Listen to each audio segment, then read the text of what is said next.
Un divendres més ens trobem per fer una de les conferències del fòrum i un divendres més us volem donar les gràcies per la vostra presència. Avui parlarem d'habitatge, un tema que està de candent actualitat perquè només mirant les notícies hem de ser conscients de que s'està treballant en una nova llei d'habitatge a nivell estatal i perquè dia a dia sempre acostumen a sortir notícies relatives als problemes del lloguer, als desnonaments o al tema hipotecari i les clàusules abusives que els bancs cobren i que és una de les causes principals que han produït que n'hi hagi tants impagaments conjuntament amb la falta de feina i la falta de recursos de moltes persones i famílies. El títol de la conferència és prou eloqüent, és Habitatge, dret o negoci. Amb els nostres convidats mirarem de donar resposta a aquesta pregunta. A l'hora d'organitzar aquest acte vam buscar les persones que creien que eren més adequades per poder tocar aquest complicat tema i us passo ja a presentar els nostres dos convidats, els nostres dos ponents. Per una banda tenim en Salvador Torres, que és llicenciat, professor jubilat de secundària, una persona compromesa amb els moviments veïnals i el dret a l'habitatge a Barcelona i membre fundador i actual secretari portaveu de l'associació 500x20, Associació pel Lloguer Públic i Assequible. És una associació de Gana a Barcelona en la lluita pel dret a l'habitatge. Per una altra banda, a la meva dreta tinc a la Marta Afuera, que és una comunicadora cultural amb 30 anys d'experiència en diversos mitjans i és activista social compromesa amb el dret a l'habitatge des del 2009, és la portaveu de la PAC de Girona Sal i membre de l'Ateneu Popular Safera Farotxa de Blanes des de l'any 2014. És una persona que se la relaciona molt amb un cas que va viure i pel qual va lluitar molt i va ser en aquella època molt coneguda i va sortir a molts mitjans, que va ser la lluita de 14 famílies vulnerables del bloc de Sal i és la impulsora de la PAC de Girona Sal. Com a resultat d'aquelles pressions i d'aquell tancament en aquella lluita ferotge per evitar el desnonament d'aquelles 14 famílies, el Sareb, que ara torna a estar molt de moda amb una promesa que s'ha fet, va començar a cedir habitatges en lloguer social i el Tribunal de Drets Humans d'Estrasburg va començar a prendre cartes en l'assumpte aquest i va començar a obligar les administracions de l'Estat a buscar moratòries que evitessin el constant volum, el constant degoteig de desnonaments que s'estaven produint a Catalunya i a l'Estat espanyol. I sense més preàmbuls, li dono la paraula ja. Qui comença, la Marta? Sí, jo mateixa. Doncs mira, Marta, gràcies per haver vingut. Moltes gràcies a tots i totes per estar avui aquí, per escoltar debats que creiem que són importants per a la societat, com el debat sobre el dret a l'habitatge. Gràcies, Marco, i gràcies a tota la gent que esteu implicades en el fòrum de debats. Gràcies per estar també aquí, Salva, que compartim de tant en tant ponència sobre dret a l'habitatge. Sí, el que deies abans sobre el bloc de Sal i sobre el Tribunal de Drets Humans d'Estrasburg va ser un moment per mi molt important i pel col·lectiu en el qual milito des de fa 12 anys ja pràcticament, perquè vam aconseguir, després d'una lluita que va durar gairebé 4 anys i una lluita molt dura en molts moments d'alegria i de felicitat, però també molt dura, vam aconseguir que el Tribunal de Drets Humans d'Estrasburg aturés el desnonament de totes les famílies del bloc i obligués a les administracions de l'Estat espanyol a que es fessin lloguers socials a aquestes famílies, a que no es pogués deixar infants, menors desprotegits al carrer com a conseqüència d'un desnonament. Això aleshores no havia passat mai. Fins a aquell moment la Generalitat, l'Estat espanyol, davant dels desnonaments, i estem parlant del 2013, fa uns quants anys, en ple esclat de la crisi de les subprimes del 2008, doncs la Generalitat, l'administració també estatal, no estaven afrontant els desnonaments, no estaven aturant desnonaments ni afrontant la pròpia responsabilitat sobre el que estava passant, tot i ser, en major part, situacions que patien persones i famílies amb alta vulnerabilitat i tot i que es deixava a la infància i a la joventut desprotegides d'una manera que atemptava contra els drets humans més bàsics, perquè el dret a l'habitatge és això, és un dret humà molt bàsic. No? La situació de l'habitatge torna a estar en aquests moments en el centre del debat polític i social, tot i que sovint no hi està per cobrir realment, per afrontar la necessitat, sinó que està d'alguna manera per cobrir una mica l'expedient, no? Per utilitzar-lo com a instrument cara a unes eleccions, cara a decantar vots, cara a la pròpia claca del partit polític X, A, B o C, i fins ara, quasi sempre, sense voluntat política real per afrontar la situació i per resoldre aquesta greu manca d'accés a l'habitatge que estem veient aquestes darreres dècades i que s'està incrementant de forma exponencial els darrers anys. El que sí està claríssim és que a Catalunya i a l'estat espanyol l'habitatge és una de les grans preocupacions de la societat civil. Potser temps enrere hi pot haver hagut la sensació que era una problemàtica que afectava només a persones excloses de la societat, amb alta vulnerabilitat, o persones que es volien independitzar, gent jove, però ara estem en un moment que s'ha generalitzat completament la manca de dret a l'habitatge i podem parlar de persones grans que es troben amb risc de desnonament molt sovint, podem parlar de persones que temps enrere s'havien considerat de classe mitjana que estan en risc de desnonament, podem parlar un ventall molt ampli de persones que estan en aquests moments patint situacions de desemparament en quant l'accés a l'habitatge, en quant poder conservar el seu habitatge, en quant córrer risc d'impagament d'hipoteques i de lloguers. Per començar, vull citar en aquesta conferència el que per mi són les causes de la situació. Jo hi he arribat amb anys d'activisme i de dedicació a estudi de la situació del dret a l'habitatge. Cada persona arribem a les nostres conviccions, aquestes són les meves i no tenen per què ser compartides, però jo crec que és important partir d'aquesta base de la meva opinió personal de per què estem com estem. I un dels punts principals per mi és la inacció dels poders públics amb un sistema de partits polítics a nivell d'estat, també a Catalunya, centrats en guanyar eleccions en lloc de centrar-se en resoldre qüestions claus per a la societat com és el dret a l'habitatge. I per altra banda, hi ha el funcionament d'un sistema capitalista que des de fa dècades ja no té el contrapoder a nivell mundial del sistema comunista i que està donant passos gegants i sense cap mena de complexos cap a una economia global encaminada al que a nivell internacional ara s'anomena com the last business, l'últim negoci. Estan fent com, d'alguna manera,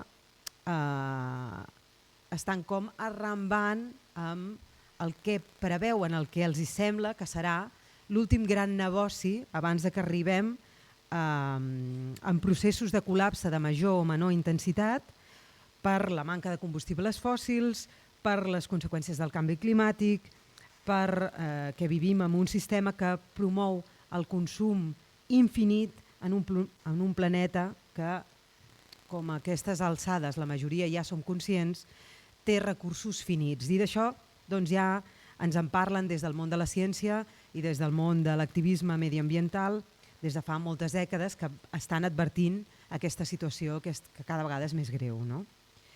I apuntar també algunes qüestions en referència a nivell de l'estat espanyol. La pujada de l'Euríbor, que jo considero que ha estat una estafa tot el procés de l'Euríbor, d'això avui m'hagués agradat que en parlés en Salva, no sé ben bé si donarà alguna pinzellada o no, però si no és així, us animo a que busqueu informació a la pàgina web de Prou Especulació sobre el que està passant amb el tema de l'Euríbor des de fa anys, sobre per què considerem molts activistes que és una estafa l'Euríbor. I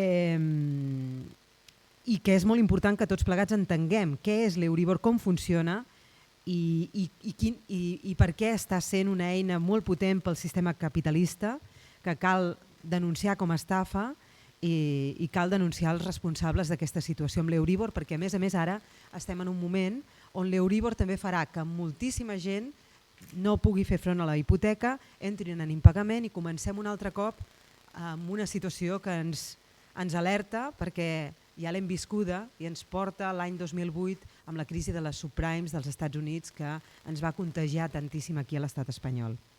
També m'agradaria que en Salva avui ens pogués fer algun apunt sobre les hipoteques Redal, però suposo que és que em sembla que no donarà temps, i també us animo a que pugueu investigar sobre què són les hipoteques Redal i per què també són un terreny important per l'activisme social en aquests moments. Bé, doncs com us deia, tant la pujada de l'Euribor com els desnonaments massius són temes recents que són claus per mesurar què pot passar els mesos i anys que venen.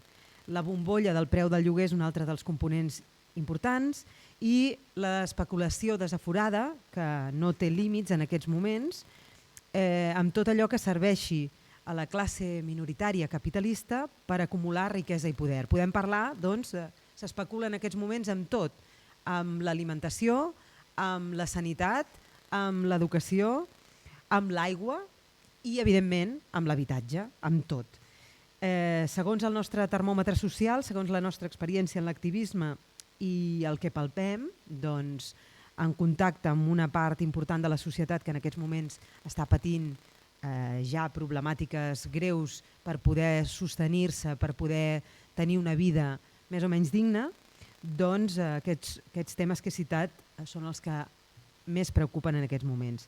I d'altra banda, l'actual govern central de PSOE i Unides Podemos, que ha tingut temps per reaccionar en aquests moments ja a tota aquesta situació i tirar endavant una potent llei d'habitatge per fer front a la greu situació del dret a l'habitatge, doncs com hem vist els darrers anys, amb les propostes que han anunciat darrerament aquests últims dies a bombo i plateret, enfocades, creiem nosaltres, que la seva pròpia claca, o sigui, a cada partit polític fa propostes enfocades a evitar que hi hagi abstenció en les seves pròpies files, tornem a detectar ara mateix l'enorme buit de voluntat política real per a resoldre la problemàtica.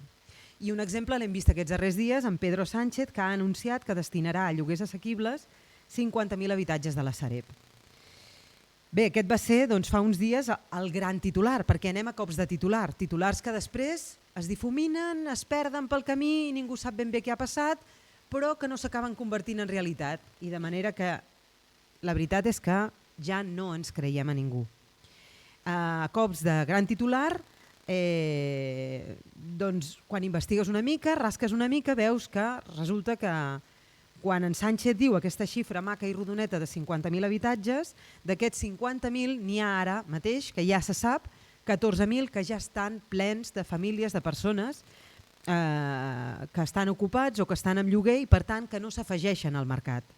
I dels 36.000, si li restem aquests 14.000, ens en quedarien també 15.000 menys que ni tan sols existeixen perquè aquests 15.000 formen part de potencials habitatges que es construiran en un futur de terrenys que té la Sareb en aquests moments, però que s'ha de començar tot el procés de construcció i en l'anunci del Pedro Sánchez en cap moment hi ha cap mena de termini de quan es faran realitat aquests 15.000 habitatges. Per tant, no sabem si en 5 anys, en 10 anys, en 100 anys o potser mai veurem aquests habitatges. La xifra real que hauria d'haver posat en els titulars Pedro Sánchez, suposant que també tingui voluntat de fer-ho, seria la de 21.000 habitatges. Però d'aquests 21.000 habitatges resulta que tampoc sabem exactament com estan, si estan, perquè són habitatges que porten molts anys buits i per tant ens podem trobar amb la situació que aquests 21.000 habitatges n'hi hagi moltíssims que s'hagin de reformar completament, que estiguin desballestats perquè hem passat processos de crisi en moltes situacions molt complexes i com que l'administració no ha plantat cara a la situació, no ha afrontat la situació, han sorgit màfies, han sorgit situacions molt complexes que han fet que molts d'aquests habitatges que s'han mantingut buits ara mateix estiguin destrossats. I ens trobem amb notícies com, per exemple, jo aquesta mateixa setmana he sabut d'un bloc de la Sareb situat al veïnat de Sant Narcís de Girona que continua la Sareb promovent el desnonament. Aquesta setmana mateix, després de dies de l'anunci del Sánchez, ahir dijous, comunicaven les persones que viuen en aquest bloc que estan en procés de negociació del lloguer social. L'Ajuntament de Girona està implicat, després també de pressionar des de la plataforma de Girona i Sal perquè negociessin tot aquest bloc amb la Sareb. Doncs porten mesos negociant, i es va aturar una data de desnonament a finals de l'any passat i ara els hi ha arribat. Justament ahir dijous es van presentar els Mossos d'Esquadra al bloc perquè resulta que el jutjat està encara impulsant el desnonament i perquè possiblement tindran data de desnonament un altre cop. I per tant demostra la nul·la voluntat de la Sareb de deixar d'executar els desnonaments d'aquests pisos. Per cert, un bloc que era un bloc de lloguers a preu de mercat, que van estar pagant totes aquestes famílies durant molt de temps i que el constructor va ser qui va deixar de pagar la hipoteca i aquest edifici va passar a mans de la Sareb per l'impagament de la hipoteca del constructor, amb la sorpresa de les famílies que es van trobar que estaven sent desnonades perquè no sabien, van tenir l'errada de no anar als jutjats a fer un fons de pagament d'aquest lloguer perquè senzillament desconeixien com anava i van estar mal assessorats pels advocats que van tenir primers en el procés que van iniciar la Sareb contra totes aquestes famílies. Bé, doncs ens trobem en situacions com aquesta que tenim administracions tant de l'estat espanyol com de la Generalitat com dels ajuntaments que no acaben de tenir, per dir-ho suau, voluntat política per poder fer front a tota aquesta situació. Però això sí, Pedro Sánchez ja va rendir pleitesia, i ho dic així de clar, als fons voltors abans de començar a governar. Fins a 3 vegades es va reunir als Estats Units per parlar amb els fons voltors perquè estiguessin tranquils, perquè, com hem vist, no han tingut cap problema amb que arreu de l'estat espanyol la Sareb i també a través d'altres adquisicions els fons voltors internacionals s'hagin estat quedant edificis sencers a preus de saldo amb tota la tranquil·litat del món durant tots aquests anys mentre hi havia el govern més progressista de la història, el govern de PSOE i Unides Podemos. Us posàvem doncs un exemple de titular fals i també quantes vegades no s'ha publicat als mitjans de comunicació que s'acabava amb els desnonaments. No sé si us ha passat a vosaltres, que heu pensat, home, ja era hora, s'ha acabat amb els desnonaments, ens estan dient que ja s'han acabat, que això ja ho han finiquitat i que les famílies vulnerables a partir d'ara no aniran al carrer. Doncs resulta que això també ha estat un titular fals.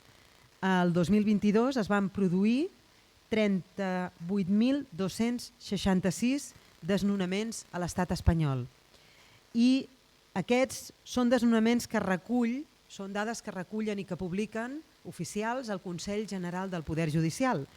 No són els desnonaments totals que hi ha, perquè hi ha moltíssima gent que no arriba al moment final del desnonament, sinó que se'n va de l'habitatge en qüestió per mirar de no patir, fa tot el que pot i se'n va a viure amb la família, se'n va a viure amb infrahabitatges, se'n va a buscar lloguers desesperadament. Últimament cada vegada està més difícil trobar una alternativa habitacional, ocupen pisos perquè no tenen un altre remei, normalment són pisos d'entitats bancàries, és la gran majoria, les ocupacions en contra del que han estat promovent també els mitjans de comunicació capitalistes se solen fer majoritàriament en pisos buits i majoritàriament en pisos de bancs i entitats bancàries, viuen en cotxes o furgonetes. Hi ha molta gent que està visquent en terrenys apartats de les poblacions i de les ciutats. Cada vegada hi ha més gent que està visquent amb garatges, amb infrahabitatges, amb tendes de campanya, amb oficines, amb locals també abandonats i directament al carrer. Cada vegada tenim una quantitat de persones més gran que estan visquent al carrer i que això s'ha convertit ja.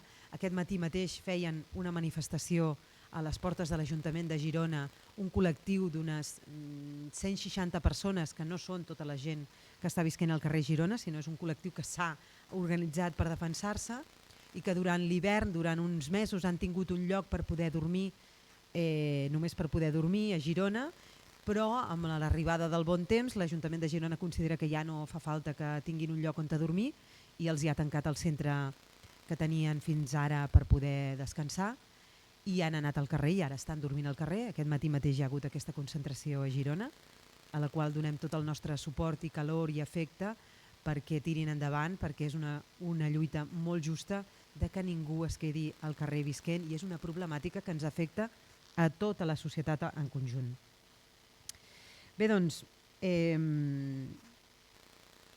aquestes persones que viuen al carrer o que estan en risc de desnonament, a vegades tenen sort i poden arribar a entrar en els plans d'albergs, d'hostals, d'hotels, en pisos d'emergència, que ara mateix els ajuntaments, hi ha ajuntaments que estan invertint molts diners en hostals, en habitatges per un temps, en hotels, en albergs, i s'estan gastant moltíssims diners.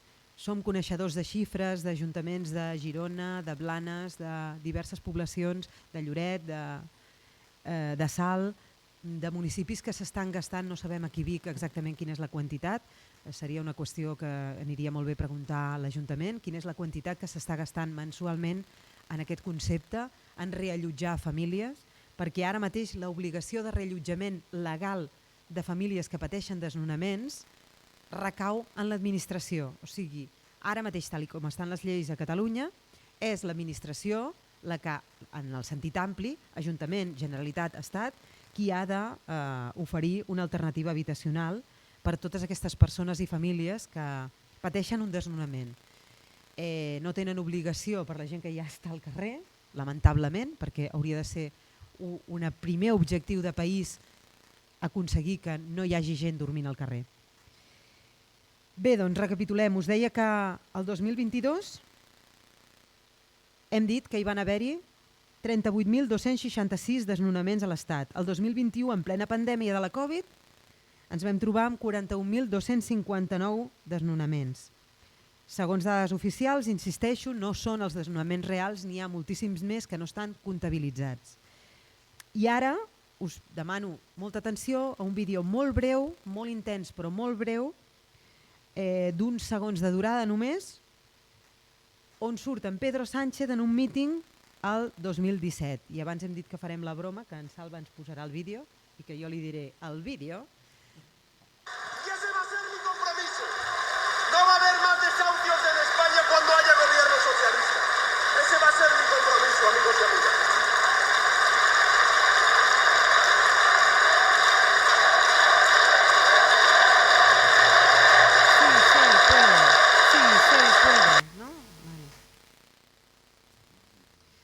No sé si l'heu escoltat bé el que ha dit.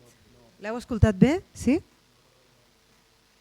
No va a haber más desahucios en España cuando haya un gobierno socialista. Gràcies a aquell company que és el que em va passar el vídeo ara fa poc perquè el poséssim avui a la xerrada. És que a vegades em donen ganes de plorar, de veritat, perquè és tan increïble el que està passant en aquest país amb els partits polítics que estan governant que et cau l'ànima als peus. Bueno, i avui doncs, em posaré una mica generosa i em creuré que hi haurà 21.000 habitatges destinats d'aquella quantitat que han dit, els 50.000 ja queda clar que no, però em creuré que n'hi haurà 21.000. Ara vull fer un exercici de matemàtica simple, que és dividiu 21.000 entre 8.131 municipis a l'estat espanyol i ràpidament entendreu que la xifra que dona és de 2 habitatges i mig per cada municipi i que amb això és que no en tenim ni per aturar els desnonaments que cada dia tenen lloc a Vic mateix. Això és una xifra així feta a grosso modo ja sé que hi haurà ciutats grans que tindran molts més habitatges disponibles d'aquesta xifra i ciutats més petites que no. També s'ha de veure que moltes vegades aquests habitatges que té la Sareb no estan situats en zones on hi ha tensió i on hi ha realment molta demanda d'habitatges. I bueno, aquesta és la situació que tenim en aquests moments a nivell de la part política i ens preguntem també els ajuntaments, què han fet els ajuntaments. No tots, però sí una gran majoria, han estat descuidant de manera flagrant l'atenció al dret a l'habitatge. Per no tenen ni xifrats les necessitades, ni unes xifres concretes de necessitats d'habitatge, ni estudis sobre com està en el seu municipi la situació, ni estudis d'habitatges buits, per exemple. Una pregunta que ens podem fer tots plegats és, per exemple, quants desnonaments hi ha cada dia a Vic o a cada municipi d'Osona, quantes persones i famílies a dia d'avui a Vic i comarca no poden pagar el lloguer o la hipoteca, quantes execucions hipotecàries s'inicien cada dia de persones de Vic i comarca.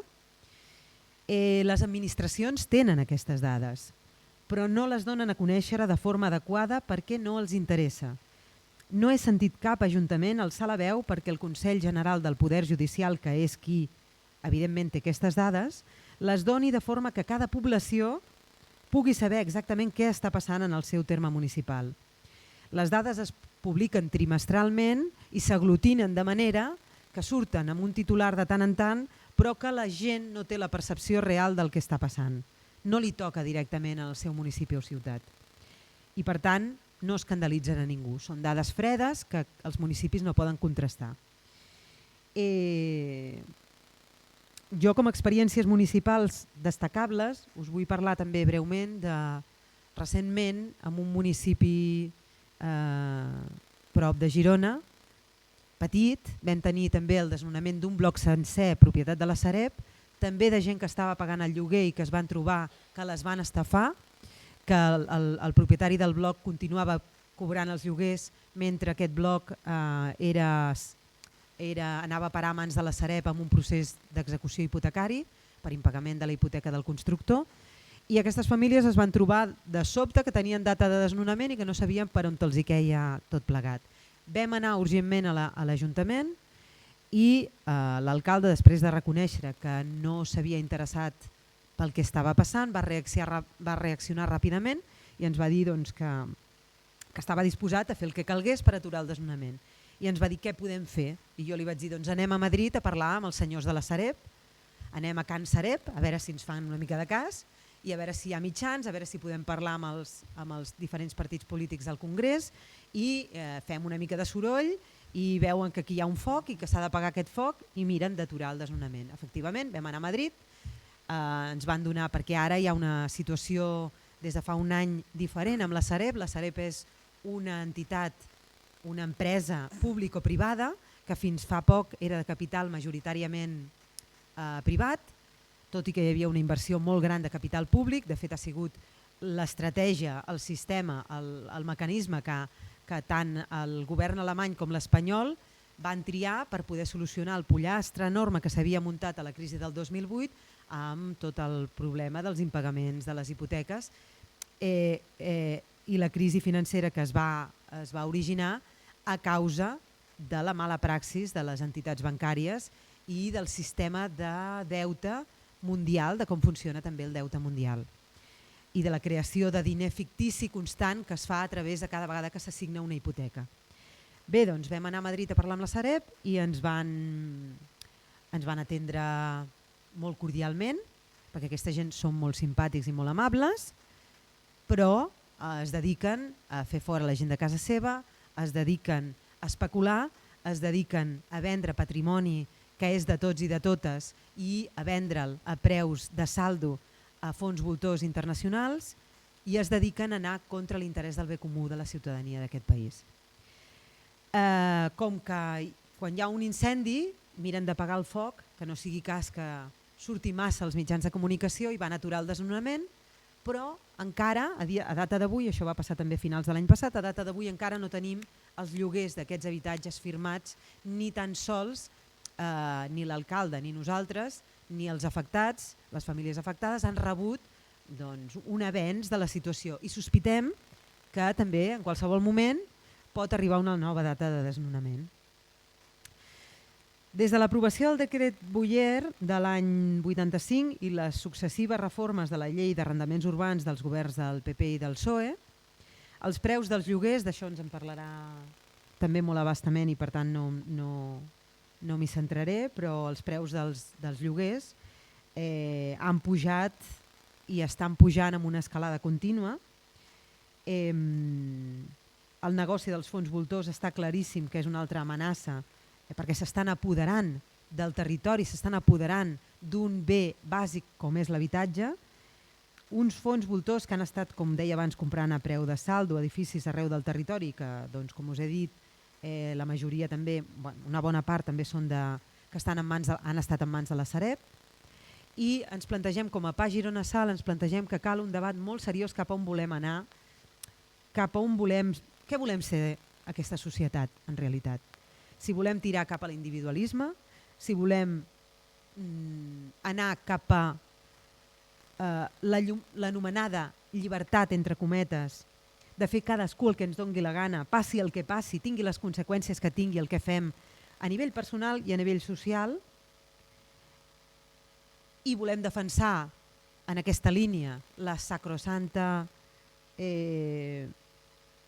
dret o lleis de la propietat privada, o bé volem anar cap a una societat on es protegeixin els fonaments de la vida, el dret a l'alimentació, el dret a la sanitat, el dret a l'educació, el dret a la informació, també importantíssim, un dret que s'està trepitjant de forma brutal i que per tant deixa despullada, si alguna vegada ha existit una democràcia com cal en aquest país, queda completament despullada si no hi ha un dret efectiu a la informació, i també, evidentment, el dret a l'habitatge. Si volem tots aquests drets, doncs ens hem de plantejar què fem a partir d'ara, cap a on volem anar. Una mica el títol de la xerrada que teníem avui, no? L'habitatge, un dret o un negoci? Aquesta és la disjuntiva que tenim. I ara em sembla que està claríssim que la resposta és que ara mateix l'habitatge és un negoci. I la pregunta que ens hem de fer com a societat és si volem realment que sigui un dret. Perquè si volem que sigui un dret, doncs haurem d'actuar diferent a com hem actuat fins ara.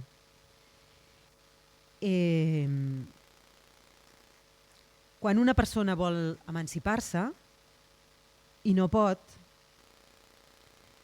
defensa el dret a l'habitatge, però quan una persona hereta 2 o 3 pisets, doncs resulta que sovint ja no veu si aquesta mateixa persona al cap d'uns anys de la seva vida té una herència o fa diners o el que sigui i es compra uns pisets, doncs canvia la seva estratègia mental i passa a defensar que tingui dret a fer el que vulgui amb aquell habitatge i especular i a fer el que considera oportú. I és que potser el greu problema que tenim com a societat és segurament la manca de valors vinculats al bé comú. Un excés d'individualisme que és una característica no que portem les persones dins, sinó que ens ha injectat a la vena el sistema capitalista. Abans d'acabar, també vull parlar una mica sobre lleis que s'han fet al Parlament de Catalunya sobre habitatge, perquè la llei 24/2015, com diu el Marco, va ser una lluita considerable durant els anys que va estar activa la PA i abans del seu desmantellament, perquè les PAs hem estat desmantellades per muntar un partit polític fet a mida d'una persona, d'Ada Colau, aquí a Catalunya, i també per aupar certes PAs també els ha passat el mateix a nivell d'estat per muntar Podemos. Concretament el que jo he viscut, que és el que va passar aquí a Catalunya, doncs es va tramar des del nucli que controlava la PA Barcelona i que controla encara la PA Barcelona a dia d'avui, es va tramar aquest partit polític a esquenes del moviment i utilitzant el moviment pels seus interessos personals. La PA Barcelona, juntament amb unes quantes PAs que encara estan controlades pels comuns o per Podemos, doncs segueixen una línia que estan defensant tota una sèrie de coses que no decideixen la gent que participa en aquell moviment, sinó que es decideixen des del petit nucli que la controla. I és que potser el greu problema que tenim com a societat és que ara mateix l'habitatge és un negoci. I la pregunta que ens hem de fer com a societat és si volem realment que sigui un dret. Perquè si volem que sigui un dret, doncs haurem d'actuar diferent a com hem actuat fins ara. I tornant al tema de la llei 24/2015, va demostrar aquesta llei, quan el moviment social realment era actiu i potent i era popular, que era efectiva aquesta llei per aturar l'emergència habitacional i per aturar els desnonaments. Es va obligar a grans tenidors a fer lloguers socials i creiem que aquest realment és el camí necessari. És imprescindible que s'obligui als grans tenidors, a la gent que té més de 5 habitatges, diuen ara amb la nova llei estatal, en aquests moments, quan es va aprovar la 24/2015, més de 10 habitatges en propietat, és de justícia social que, per afrontar l'emergència habitacional que tenim, com a societat, hem vist que aquesta llei és efectiva i cal que torni a estar vigent per poder afrontar la situació de centenars de milers de persones que els propers anys estaran en risc de perdre el seu habitatge, sigui perquè ocupen un habitatge en aquests moments, perquè ja no han tingut una altra possibilitat altra que arribar a aquesta situació. Ningú li agrada ocupar un habitatge, us ho puc assegurar, perquè jo no he hagut d'ocupar un habitatge, però he vist moltíssimes persones que no els hi ha quedat més remei i ho passen molt i molt malament, tant si s'ha d'ocupar un habitatge com si s'està en un lloguer, com si s'ha hagut de fer una hipoteca per accedir a un dret que hauria de ser un dret humà bàsic. Aquesta llei ja sabeu que el PP la va recórrer al Constitucional i també actualment el govern de PSOE i Unides, en aquest cas la part del PSOE, però la part d'Unides Podemos no ha dimitit del govern i per tant s'han afegit a el que ha fet també el PSOE, han recorregut les diferents modificacions que el Parlament de Catalunya ha fet d'aquesta llei, de la 24/2015, per anar intentant escapolir-se del que anava dient el Tribunal Constitucional. La nova llei estatal que tant han anunciat PSOE i Unides Podemos i que sembla que n'estan tan orgullosos, no diu ni piu d'obligar a grans tenidors a fer lloguers socials i assequibles. I aquí no se solucionarà la manca de dret a l'habitatge, perquè calen també, a part d'aturar els desnonaments que hi ha ara, cal també unes partides, una inversió pública en dret a l'habitatge colossal, enorme, per part d'ajuntaments, per part de consells comarcals, per part de diputacions, per part de Generalitat, per part de tots els àmbits de l'administració i de la Unió Europea també. En aquests moments, per arreglar la situació que tenim a l'estat espanyol de manca de dret a l'habitatge, cal una inversió colossal en habitatge i ens haurem d'estrènyer el cinturó amb altres coses que siguin supèrflues si es vol resoldre aquest problema. Si es vol resoldre. Perquè quan la gent passa gana i veuen botigues plenes de queviures com està passant ara, al final no els queda més que hi ha gent, doncs la majoria de la gent el que fa és demanar. Quan demanen pel carrer, a les portes dels supermercats, i tampoc poden aconseguir deixar de passar gana, que els seus fills, filles, que els seus adolescents, nens i nenes d'aquest país deixin de tenir aquesta situació de manca de vida digna, doncs el que ens podem trobar és que es dediquen a robar, es dediquin a buscar-se la vida com puguin. I és el que està passant ara a la societat. La societat està empitjorant la seva situació, la situació de seguretat de tota la societat ha començat a empitjorar d'una forma molt preocupant. I és perquè empitjoren les condicions, empitjora la situació de pobresa i de dignitat de les persones. Tornant al títol de la conferència, el tema de si l'habitatge és un dret o un negoci, jo el que considero que són pseudodemocràcies burgeses que tenim ara dins el sistema capitalista han convertit l'habitatge en un producte més de consum i no tenen complexos en especular.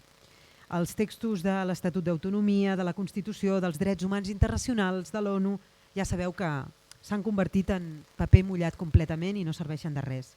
Si volem redreçar la situació del dret a l'habitatge, considerem nosaltres com a moviment social que s'ha de convertir en un dret humà, que estigui legislat, que sigui un dret fonamental i que sigui exigible a les administracions judicialment, que no només es converteix en un paràgraf d'una Constitució o d'una Carta de Drets Humans, sinó que, a més, sigui reclamable judicialment.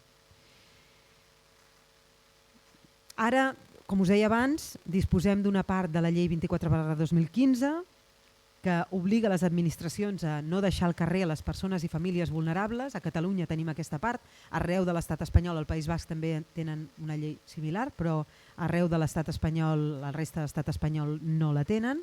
I a Catalunya nosaltres animem a tothom que estigui en risc de quedar-se al carrer, que posin denúncies als jutjats contra les administracions com una forma de lluita, i ens oferim també a assessorar aquestes persones perquè puguin aturar els seus desnonaments i perquè puguin pressionar les administracions per convertir aquest dret, per fer-lo efectiu i per convertir les lleis que s'han fet en el Parlament, per fer-les respectar, perquè són lleis que ens les hem dotat entre tots i totes. I per acabar, doncs, preguntar-nos què cal, al nostre entendre, per donar la volta a la truita i que es pugui començar a resoldre aquesta situació d'emergència del dret a l'habitatge. Per nosaltres cal seguir exemples propers com els del govern de Portugal, per exemple, que Portugal ha presentat mesures que obliguen a fer lloguers en habitatges deshabitats per convertir en un deure la utilització dels habitatges, pensant en el bé comú, que no pugui haver-hi gent que acumuli habitatges i els mantingui buits o els mantingui fora del mercat per especular. Altres governs, com el de Canadà, estan legislant també per prohibir la venda d'habitatges a fons voltors per frenar l'especulació. També creiem que és una línia imprescindible per resoldre la situació. I, en resum, dir que són les polítiques públiques en forma de lleis les que realment poden definir si l'habitatge és un dret a un negoci o un producte d'inversió, i el gir que cal perquè aquestes polítiques es transformin en lleis i s'apliquin passa per una revolució social. Sense gent al carrer, sense que hi hagi una revolució social, els partits, el sistema de partits i els partits com funcionen actualment no faran res dins el capitalisme que realment resolgui el problema que tenim.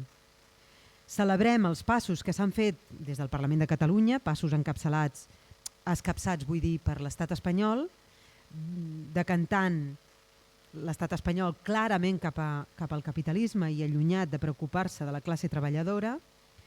I dins d'un estat així, a nosaltres, com a Pah Girona Sal, la veritat és que ens costa molt i molt estar-hi. Ens vam posicionar en el seu moment quan va haver-hi el procés d'independentisme cap a la via de l'independentisme, a favor de l'independentisme, perquè vèiem que dintre de l'estat espanyol aquest problema és molt difícil de resoldre, i no som ingenus perquè també sabem que el capital també té un teixit important dintre del nostre país, de Catalunya. El capitalisme també té les seves urpes aquí i també hi ha interessos molt potents. Pensem que cal que s'aturin ja els desnonaments de totes les persones vulnerables o en situació d'exclusió residencial. Ara ens trobem en situacions de persones que cobren sous i sous alts i no hi ha manera que aconsegueixin tenir habitatges. Persones que tenen nòmines, ara mateix, el dimecres que ve tenim un desnonament a Girona d'una família que té una nòmina de 2.000 euros i no aconsegueix tenir habitatge. Tenen 3 fills. Són una família negra. No hi ha manera que els hi facin un lloguer. Aquesta família el dimecres la desnonaran i a dia d'avui no té alternativa habitacional i cobren 2.000 euros al mes. Cal que garantim també els serveis bàsics, la llum, la calefacció, l'aigua, el gas. Cal topar els lloguers. Cal ampliar enormement el parc d'habitatge públic de lloguer social i assequible i que a més aquest parc estigui blindat a la venda i a l'especulació. Cal l'aplicació de la llei d'expropiació obligatòria d'ús quan els habitatges estan més de 2 anys buits, una llei que va aprovar el tripartit l'any 2007 però que no s'ha estat aplicant, els ajuntaments no l'han aplicat i tenen aquesta eina també a les seves mans, aquesta eina que obliga a l'expropiació obligatòria d'ús quan els habitatges porten més de 2 anys buits. I per fer tot això que us estic dient doncs cal moltíssima inversió pública i també una altra cosa imprescindible és ajudar a la gent a que s'organitzi. a que funcioni col·lectivament, prevenint la manipulació d'aquests col·lectius i l'utilització amb finalitats partidistes o personals dins els col·lectius. I una altra qüestió molt important al nostre entendre després de l'experiència que tenim d'aquests més de 10 anys a l'activisme, i ja amb això acabo, és que cal promoure l'alfabetització política i social, promoure l'accés a la llengua i a la cultura del nostre país per sumar en la cohesió en els nostres pobles i ciutats. Per nosaltres són algunes de les principals mesures que considerem que poden ajudar a fer contrapès enfront del capitalisme i que la balança s'equilibri una miqueta al costat de la classe treballadora entenent classe treballadora amb o sense treball, i per tant que aconseguim que l'habitatge sigui un dret i no un negoci com està passant actualment. Moltes gràcies per haver-me escoltat i cedim la paraula ja al Salva Torres.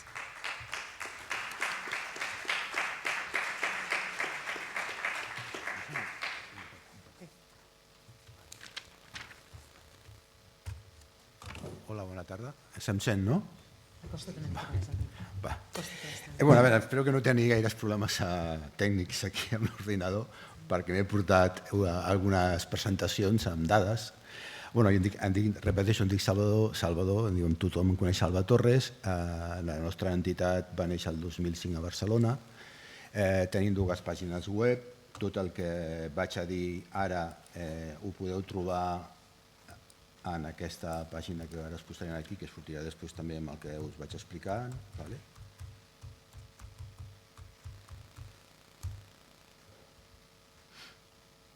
Amb aquesta i després amb aquesta altra,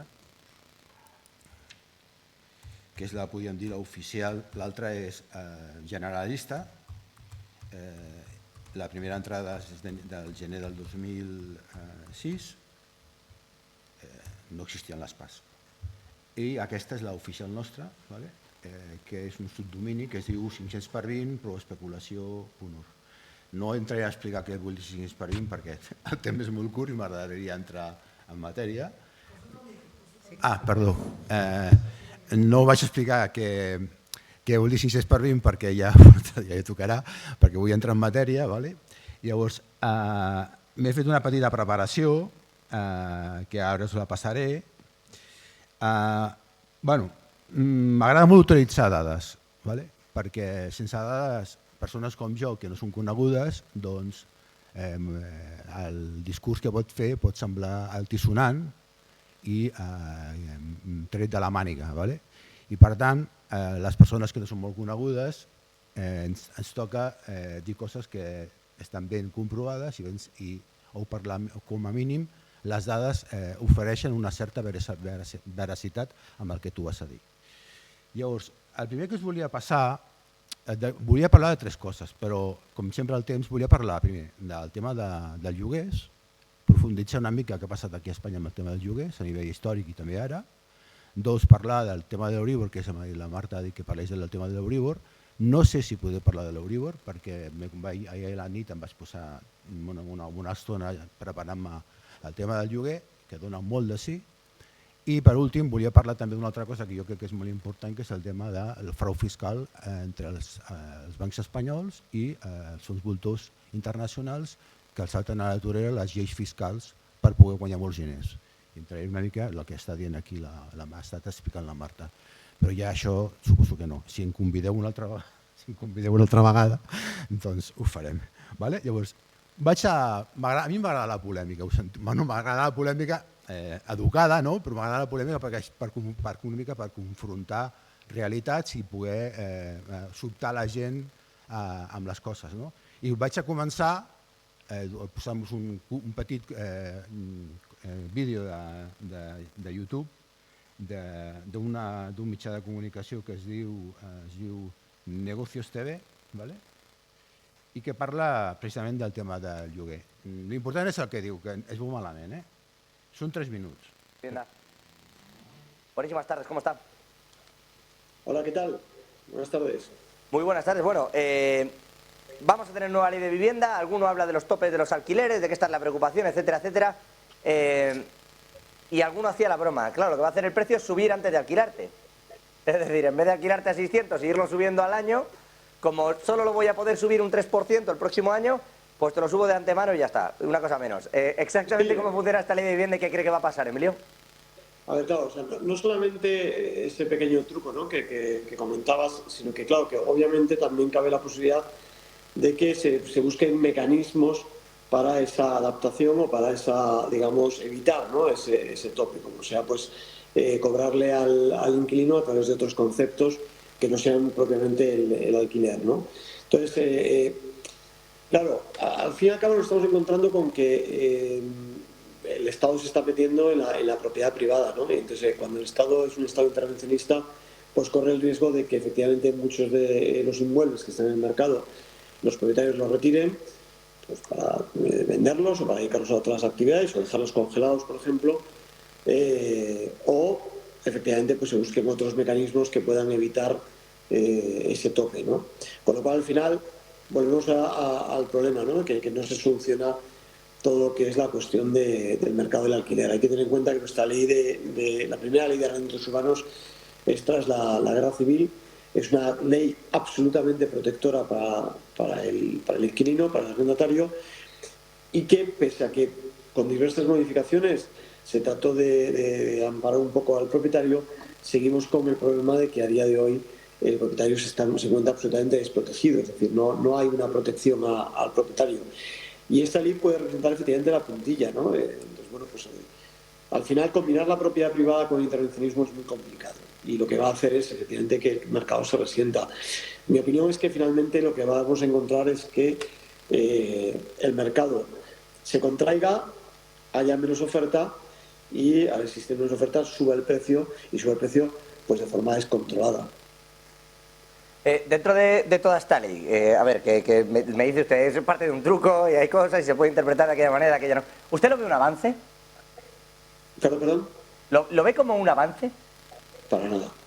Para nada. Lo que digo es eso, que en el momento que el Estado interviene en el mercado y en la propiedad privada, es verdad que aquí se tratan de consagrar dos principios, ¿no?, constitucionales además, que es la obligación del Estado de favorecer al ciudadano el acceso a una vivienda pública, pero también la propiedad privada, ¿no? Entonces, Bueno, doncs ho deixem aquí, està claríssim. Ho deixem aquí, però està claríssim que aquest senyor el que defensa, a veure com es feia la presentació de diapositiva. Aquí? No, aquí no està. No, així no és. Així no és. Aquí, vale. Vale, doncs, la meva presentació diu. Està ben clar que aquest senyor el que diu és que el que està fent a l'Estat és intervenir la propietat privada. Vale? Llavors, ara anem a veure i que no defensa la propietat privada de la gent i que, per tant, tot això és dolent i que serà un desastre el tema de la llei aquesta. No entro a valorar la llei, vale? Però sí que anem a valorar aquest tema perquè directament ens enfocarà a tot el plegat. Aquest senyor, el propietari de la vivienda no tiene protección. Bueno, pues ara anem a mirar-nos què passa realment, per exemple, amb l'IRPF. Anem a veure si és veritat que l'Estat no defensa el propietari o el contrari. L'Estat, en les seves polítiques d'habitatge, ha defensat el llogater i no el propietari, com assegura aquest senyor.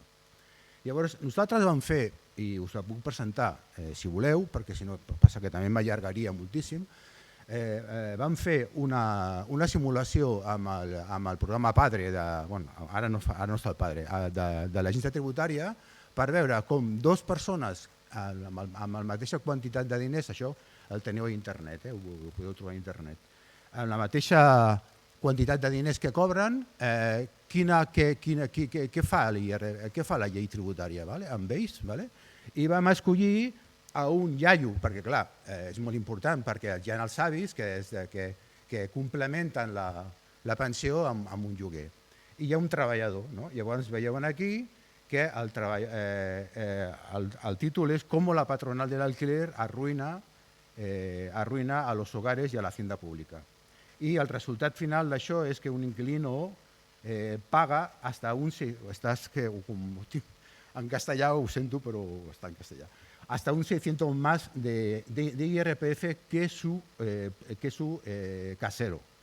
I en aquest cas, el resultat de l'impost és que el casero, per la mateixa quantitat de diners que el llogater, un paga 776 euros i l'altre paga 4.785 euros d'IRPF. I això ara ho vaig a demostrar. Això surt d'aquest article, de l'article 23 de l'IRPF. L'article 23 de l'IRPF diu que els llogaters, els arrendadors, poden desgravar-se. I molts d'ells ni tan sols ho saben, perquè com li fan les declaracions de la renta, li fan els assessors fiscals, és que quasi ni se n'enteren.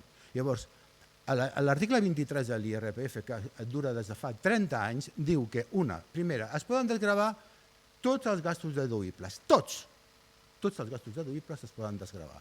I una vegada s'han desgravat tots els gastos deduïbles, després de la resta, del que queda, es pot desgravar el 60%.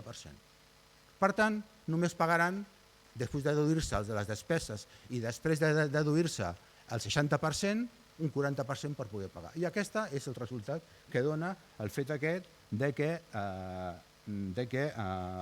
aquest senyor pagui més un que l'altre. I ara us ho vaig a fer la petita, perquè si no m'hauria d'enllaçar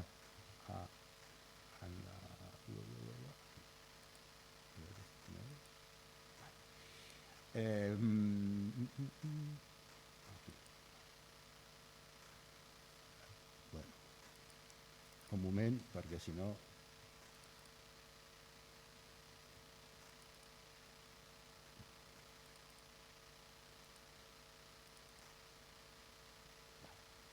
Un arrendador, 27.000 euros, i cobra dos lloguers, un de 15.000 i un de 12.000. I un treballador que cobra un salari també de 27.000 euros. I li paga 12.000 a l'arrendador, té un altre lloguer de 15.000 i la resta és per ell, 15.000 euros. A veure si funciona aquí. El abuelito complementa la pensión como arrendador i ara farà declaració de renta 27.000 euros i l'altre, el treballador, el mateix. El trabajador inquilino de l'arrendador B també cobra 27.000 euros. I ara ve l'entrada del IRPF, de l'article 23 de l'IRPF. Tothom sabeu que teniu, com a declarar IRPF, teniu un mínim vital, que són 5.500 euros, que són per les despeses generals que té qualsevol persona per poder viure i sobreviure i poder fer la seva funció social a la societat. Llavors, del que guanya, se li descompten 5.500 euros. Després, el treballador, aquí baix, mireu aquí baix, diu gastos sin justificar, 2.000 euros. Com sempre hi ha coses que no es poden acabar justificant, l'Estat va dir que a més, això us passa a vosaltres també, no em passa a mi, passa a vosaltres, 2.000 euros més. Per tant, la base imposable són 19.450 euros. En el cas de l'arrendador, també li desgraven els 5.500 euros, per començar, dels 27.000. Però del lloguer A, que valia 15.000, ell es pot descomptar 2.100 de despeses. I per la reducció del 60%, que ara, amb la nova llei, serà algunes del 90%, es pot reduir 7.700. Per tant, de la primera part del lloguer ha de tributar per 5.000 euros. I per la segona part del lloguer, que li pagava al treballador d'aquí baix, es dedueix també uns 2.000 euros aproximadament de despeses diverses, entre les quals no entraré a dir quines són, però jo us puc dir que hi ha una llarga llista a l'article 23 de l'IRPF que abans us he ensenyat, i a part té la reducció de 6.000 euros pel 60%. El resultat a pagar és que ha de tributar per 4.000 euros. Per tant, la suma són 9.000, un ha de tributar la base imposable per 9.000 i l'altre per 19.000 euros.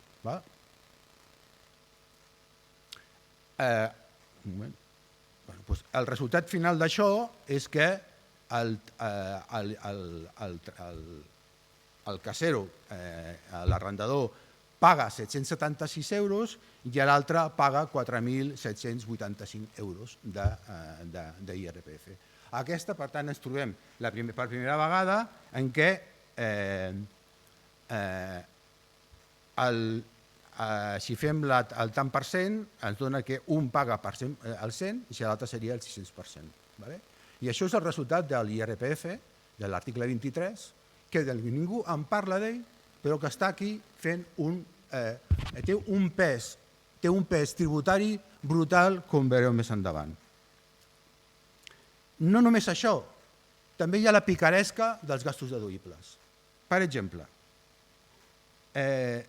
si en el contracte de lloguer la persona li demana al treballador amb el contracte que li pagui l'IBI, ho pot fer, i l'altre si vol ho accepta, però si no l'accepta, el siguiente, por favor, llavors, què passarà? Doncs que el noi aquest, a part del lloguer, li pagarà l'IBI a l'altre. Llavors, cobra 600 euros d'IBI als dos llogaters, té dos llogaters, 600 euros, però comet un frau. Per què comet un frau? Perquè el declara com a despesa, quan ja l'he cobrat a l'altre. I per què ho fa això? Perquè quan li dona les factures a l'agent de...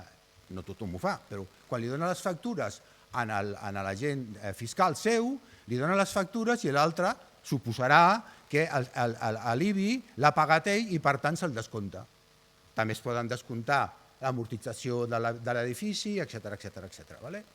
Els impostos que es paguen, etc. Doncs el resultat d'això vol dir que si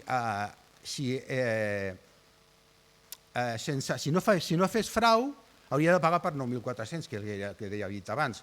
Però si inclou l'IBI que ha cobrat però que també el declara, llavors pagarà encara menys. Pagarà per baix imposable 9.000. Per tant, s'acabarà estalviant encara 25 euros més. La pregunta és molt clara, però tu per què dius això? Mira, és molt fàcil. N'hi ha 3 milions de contractes de lloguer a l'estat espanyol d'habitatges habituals, amb les quals les factures que poden multiplicar-se per 3 milions poden ser perfectament, entre IBIs, impostos, etc., 4, 5, 6. 6 per 3 milions són 18 milions. Vosaltres veieu a l'agència tributària amb la plantilla que té a fiscalitzar si pot aquests 18 milions de factures, si està fent frau o no està fent frau? No, ningú mira, no passa res. Ho pots fer frau i no passa res. No us passarà res. Mai us demanaran absolutament res. Aquesta és la realitat. Aquí ja em sembla que no em queda res més. Ja està. Continuem amb la presentació. I ara he de donar aquí a baix.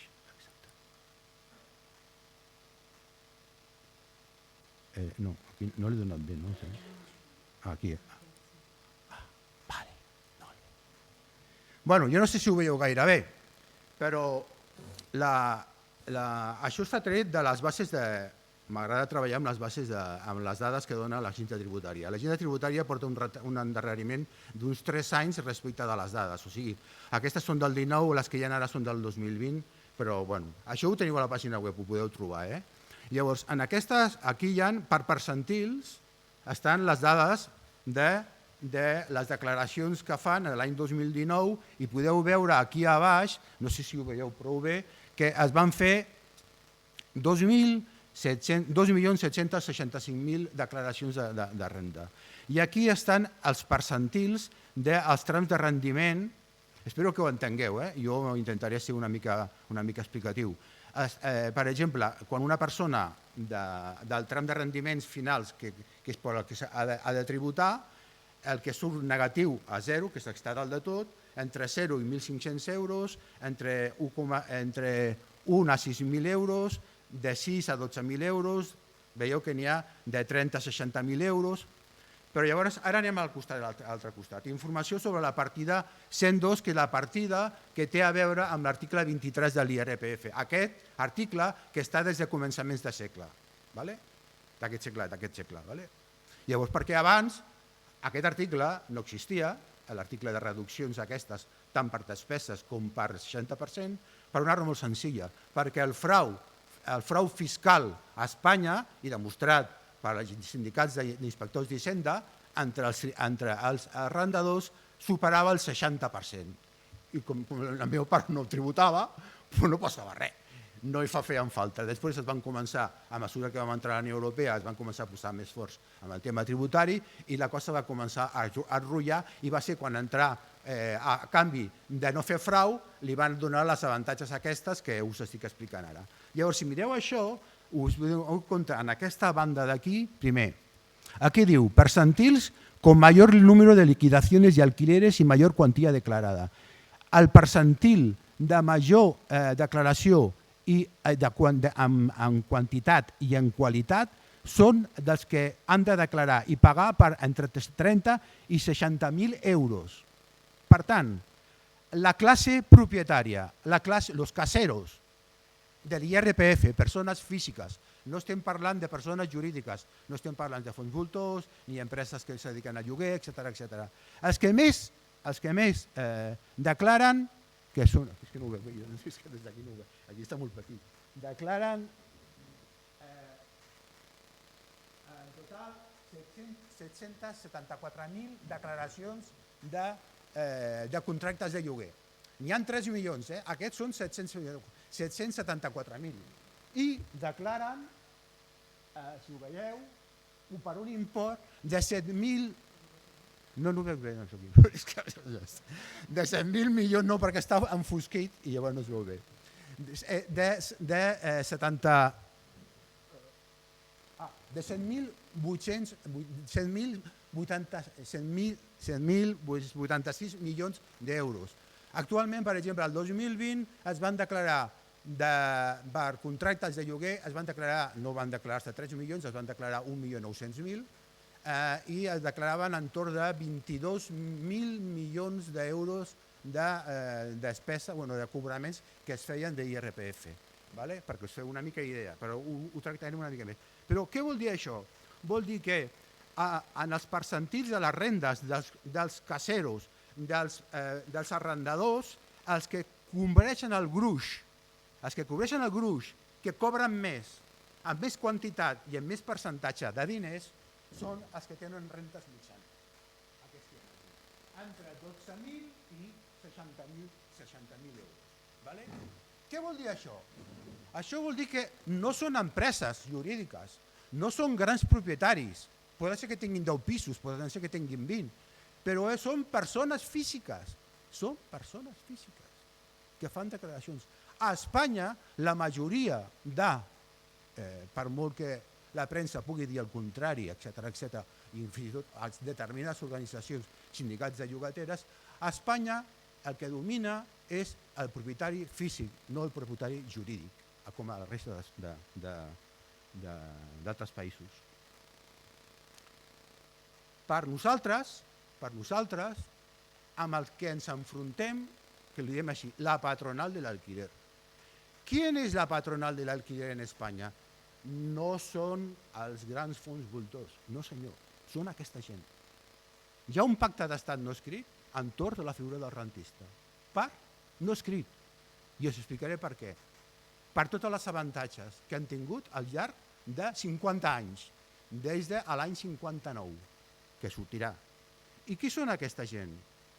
La patronal de l'alquiler la constituyen unos miles de grandes propietarios y 1,9 millones de caseros, que són els que declaren, perquè els que no declaren, que són aproximadament prop del 40%, encara estan amagats.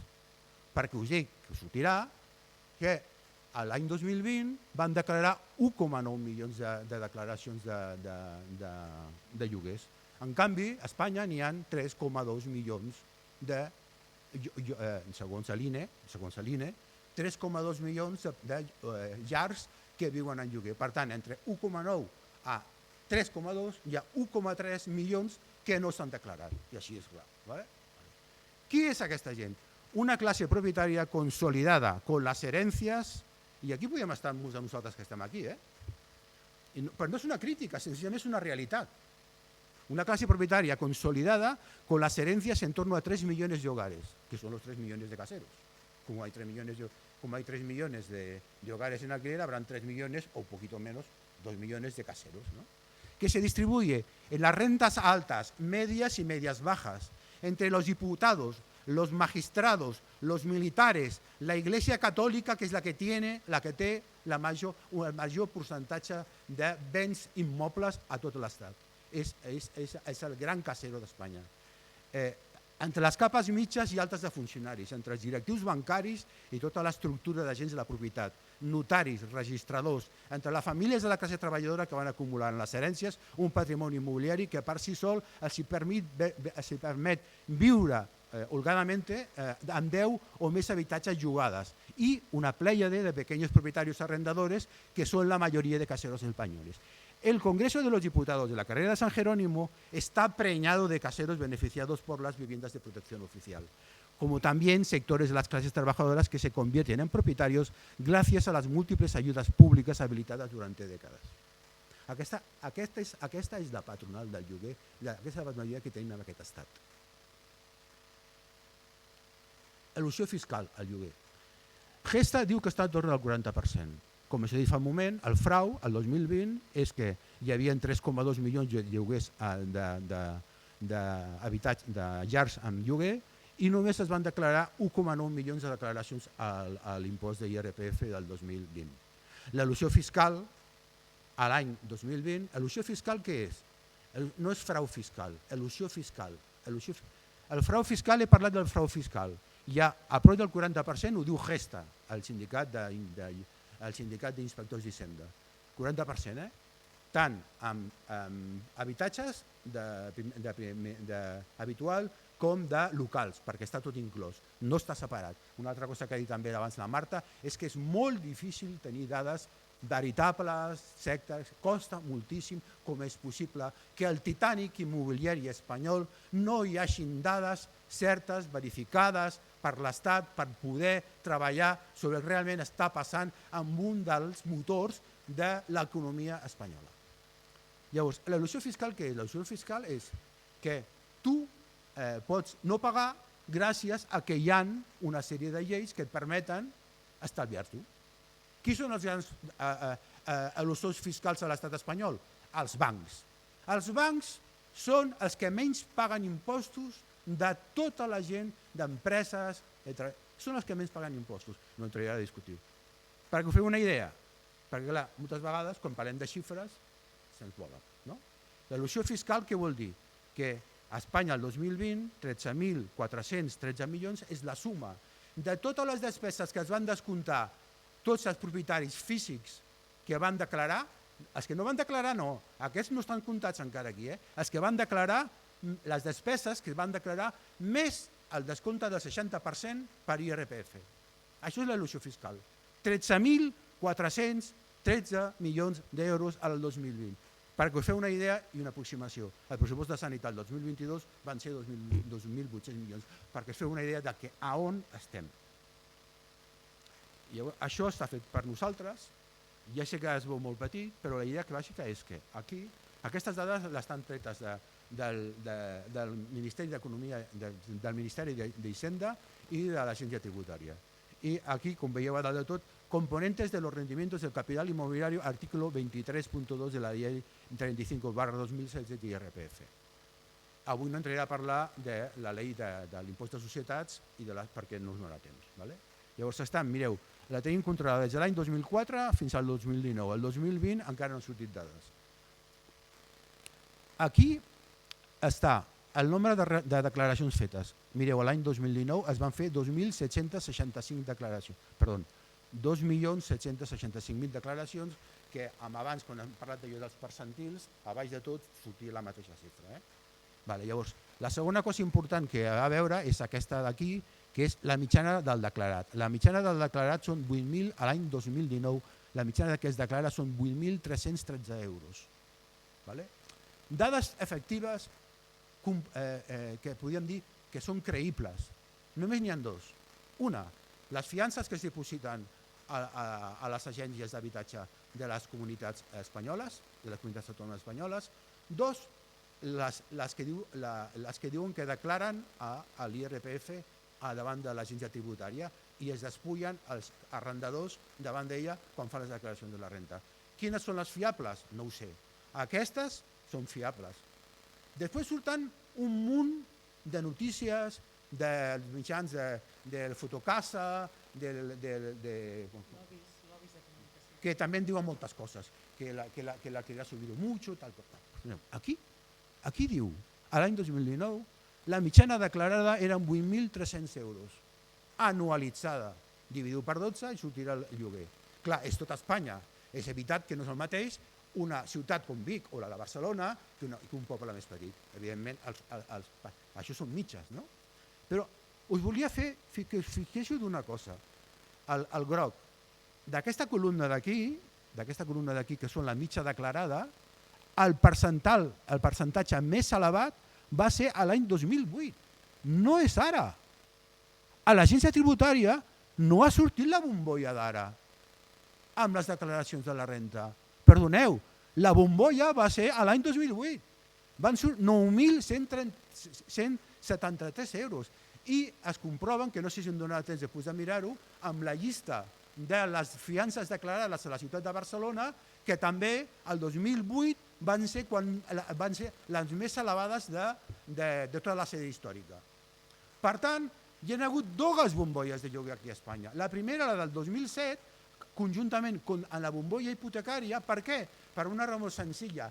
Perquè es va reduir la quantitat d'habitatges que hi havia en lloguer tant, que alguns càlculs, perquè ningú són certs, parlen de que només el 9,5% dels habitatges de llars d'habitatge habitual, només el 9,5% estaven de lloguer i hi havia un 85% que eren habitatges en propietat.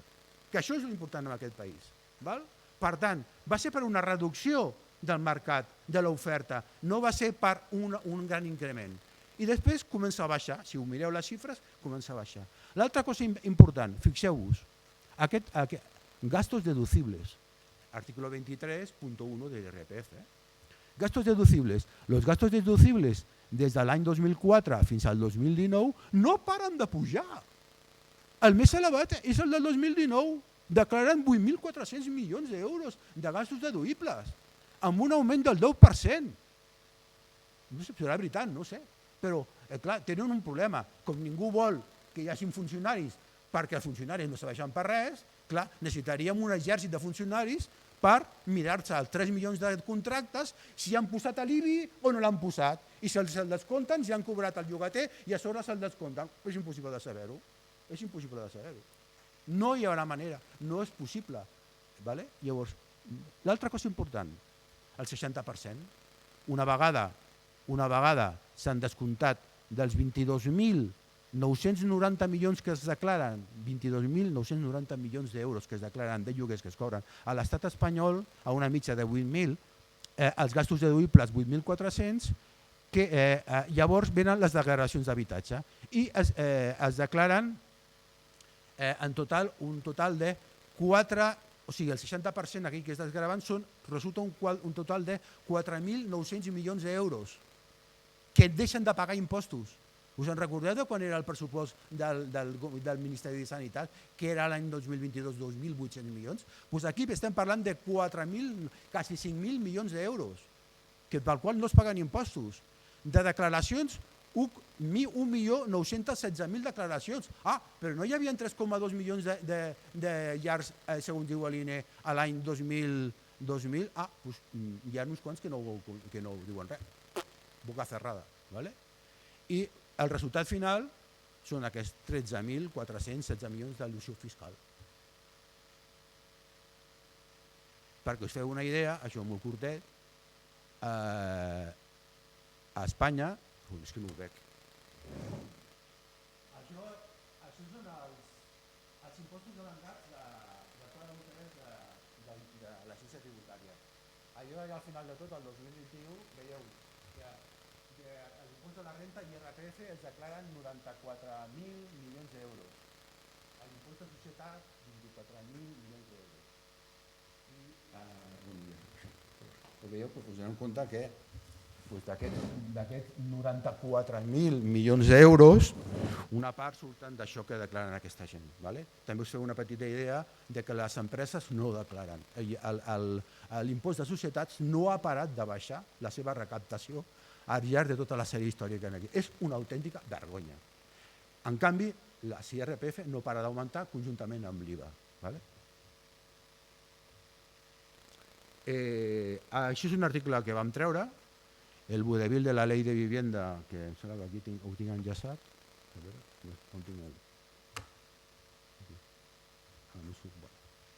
Si mireu en aquest gràfic d'aquí, aquí surt també, és de Barcelona, que és el que he comentat abans, que hi ha dues bombolles, la del 2008 i després la bombolla comença a finals del segon trimestre del 2017 a Barcelona. Això són fiances de la ciutat de Barcelona. Aquí és quan comença a superar la del 2008. Durant tot aquest període, per tant, hi ha hagut dues bombolles, no hi ha hagut una. Cosa important, el preu d'alquiler. Qui decideix el preu del lloguer? Com es decideix el preu del lloguer? No es decideix en un despatx de Wall Street. No. El precio de alquiler, sobre todo en los grandes núcleos urbanos, lo pone la banca privada y su capacidad de financiación hipotecaria ilimitada, porque son fábricas de euros. En otras palabras, una vivienda vale lo que el banco quiere prestarle por ella y su tasadora consensúe en el ciclo inmobiliario. Las burbujas crediticias inmobiliarias van aparejadas a las burbujas de alquiler. ¿Cómo se calcula el precio medio de que tienes que cobrar de una renta de un inquilino? Se llama renta bruta de alquiler, PER, en anglès. I això ho fa el Banc d'Espanya. Repeteixo, és el Banc d'Espanya el que diu quin és el preu mitjà que s'ha de cobrar per un lloguer. O sigui, què és? La quantitat de vegades que el preu anualitzat d'un lloguer cap amb el preu de compra de l'habitatge. Això és el PER. Això ho decideix el Banc d'Espanya conjuntament amb els bancs privats. I quan val un habitatge? El que vol un banc que costi. De què depèn? De la quantitat de diners que vulguis oferir-te. Això són els cicles. Això és el que ha dit la Marta, que és un actiu immobiliari i, per tant, qui decideix un actiu immobiliari? El banc. Per tant, els preus de lloguers marca no Wall Street, no, es marca sobretot el preu que val un habitatge i que decideix un banc. Quina és el consens de mercat? El consens de mercat, una vivienda alquilada para que sea una buena vivienda se debe recuperar con las rentas de 20 años. Ese es el precio de consenso. Por tanto, una vivienda, alquilada durante 40 años y vendida se paga 3 veces. Espavileu, compreu un habitatge, si poseu-lo de lloguer, si és un negoci. No és broma, és així. Què fa la gent? Comprar habitatges, posar-los de lloguer. No és veritat que diuen aquesta gent. Però si teniu uns avantatges fiscals increïbles en l'IRPF, amb els descomptes, mireu què està passant aquí. El preu de mercat, no m'ho invento jo. Poseu vosaltres, aneu a casa i poseu per renta bruta d'alquiler i us sortirà el Banc d'Espanya, us sortirà el Banc Inter. No m'ho invento jo. Principals, ara fem un petit canvi, perquè us veieu que la patronal del lloguer no són els grans propietaris. Aquí a la dreta hi ha el percentatge de les principals immobiliàries que tenen pisos de lloguer a l'estat espanyol. Principals propietaris de vivienda d'alquiler en Espanya. I el resultat final, que no lo veo, 115.000 habitatges tenen de lloguer. El principal de tot és CaixaBank, el grup CaixaBank. Com? No, això és una dada que han tret ells. I diuen, jo tinc tants habitatges de lloguer. No ho sé si serà veritat o no, però ells han dit aquesta dada. 115.000. Per fer-se una idea, a la ciutat de Barcelona, el principal llogater, gran propietari, és Cebasa. Algú el coneix? No. I té 2.000 habitatges, 2.000 i pico d'habitatges. Cebasa. Hi ha moltes d'aquestes que són, per exemple, del grup Blackstone, però que estan separades. Hi ha diferents. Per nosaltres, es sorprenent que en el recurs radical del sindicat de inquilinos, su casus belli contra el dominio del mercado por los fondos buitre, desde un despacho de Wall Street y las entidades jurídiques d'inversió immobiliària, perquè hi ha diferents maneres de poder fer inversió immobiliària de les entitats jurídiques. No només són les SOCIMIs, sinó que un fons voltor, entrecomillat, perquè pot ser espanyol, pot fer una entitat jurídica de diferents maneres per poder posar pisos en lloguer. Y la inversión inmobiliaria haya desaparecido. Es que es un estudio que van a hacer para pocos días y es van dedicar a parlar d'un treball que van fer sobre els petits propietaris. Ara, definitivament, els sindicats de llogaters també estan parlant del tema dels petits llogaters. I els donem la benvinguda a la secció ibèrica. I quan van treure la propaganda i tal i qual, perquè ho feien Javier Gil, que és un dels portaveus del sindicat de llogaters de Madrid, i la Hidra Cooperativa, van treure les dades i tal, que ara no entraré a discutir d'elles, però hi ha aquest article que el tenim penjat, us ho explica, a les tuits sortia gent que deia coses. ¿Cuánta demagogia? No dejarán de ser una clase media, los caseros, que es como el que us hem posat abans del vídeo, ¿no? Dice, no dejarán de ser clase media los caseros que se han sacrificado trabajando y ahorrando y manteniendo una vivienda para complementar sus ingresos. O 40.000 euros es la población más rica del país. Construid vivienda pública y no robéis a la clase media. Y una más. ¿Eso es injusto? ¿Es eso injusto? Las viviendas son patrimonio de muchas familias que lo forman poco a poco. Me parece que está más provocado por una profunda envidia que por querer ayudar. El resultat d'aquest estudi. Llavors ara anem a... D'on surt el tema immobiliari a Espanya? El tema immobiliari comença amb la vaga llogatera que va haver-hi als anys 30.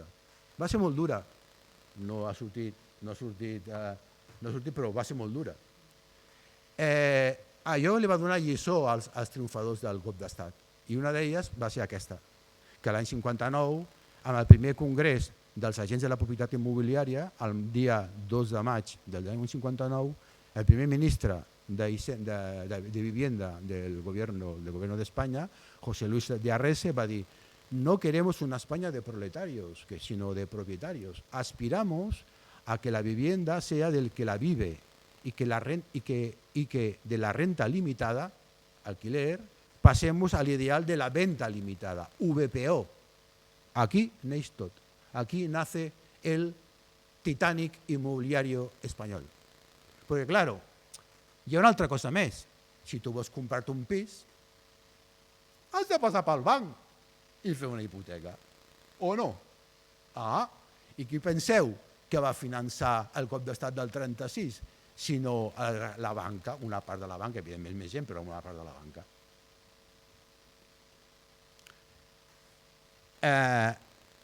Tots els governs del franquisme i de la democràcia de la transició han seguit aquest postulat. No cap ni un que s'hagi sortit, i una mica l'explicació l'ha donat abans la Marta. I per això a baix, a dalt està el jefe de l'Estado i a baix estan tots els presidents de la democràcia moderna.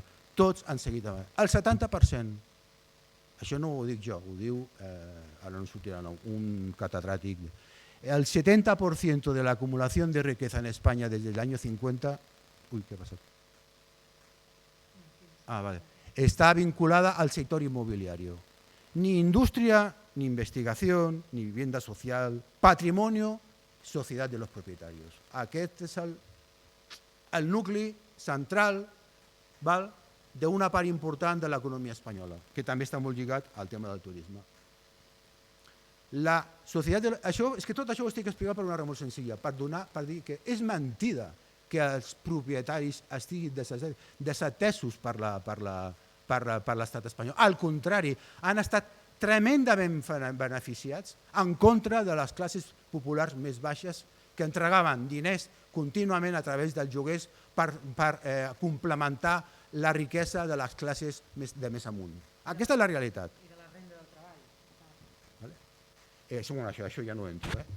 España es uno de los, por tanto nosotros diem, España es uno de los países del mundo que ha realizado un esfuerzo presupuestario mayor en vivienda, pero no para todo el mundo, no, para consolidar una clase propietaria extensa, el franquismo sociológico y la estabilidad política de la transición entre los dos grandes partidos que se han complementado en lo que es la estructura principal del tema de la vivienda, el tema de las constructoras, el tema del IBEX constructoras, el tema del IBEX bancos, porque tots hem de passar per al banc per comprar una hipoteca. Van haver 15 plans estatals d'habitatge. Si ara en fa un altre, que ha dit abans la Marta, en fa un altre al govern del senyor Sánchez, serà el 7è pla estatal d'habitatge. Entre 1940 i el 2011 es van construir 6,5 milions d'habitatges protegits VPO, que es van vendre tots, carregadas con sus correspondientes hipotecas, crearon uno de los mercados financieros, la banca del IBEX, más dinámicos del continente en cuanto a titulización hipotecaria, que atrajeron la inversión extranjera. I això és molt important, perquè Espanya, a partir d'això, és quan entra la bombolla, quan entra el capital europeu, entra aquí a través d'una cosa que es diu titulització hipotecària, que ara no s'explicaré, als mercats financers, que es converteixen, les hipoteques que es compren als bancs es converteixen en un actiu financer, van convertir Espanya en un dels mercats que més títols de deute hipotecària es van emetre en els anys de l'any 2000 al 2007. Ajudats, evidentment, per una legislació totalment permissiva per part del circ parlamentari que és la carrera de San Jerónimo, que atrajeron la inversión extranjera y el rescate bancario y la crisis definitiva del modelo desde el 2007 tras la implosión de la burbuja crediticia. L'altre dia vaig veure un tuit d'un tio que dice Arrese se ha acabado. I li vaig contestar, Arrese no ha acabado. Arrese, aquell que va dir la 59, ¿vale? Sí que és veritat que aquest model, el model de l'europeu, el model de l'habitatge en propietat en Espanya, entra en una profunda crisi a partir d'aquesta edat. Però en una profunda crisi que, com ha citat abans la Marta, té una doble vessant. D'una banda, les famílies no poden accedir a una hipoteca, però tampoc poden accedir a un lloguer.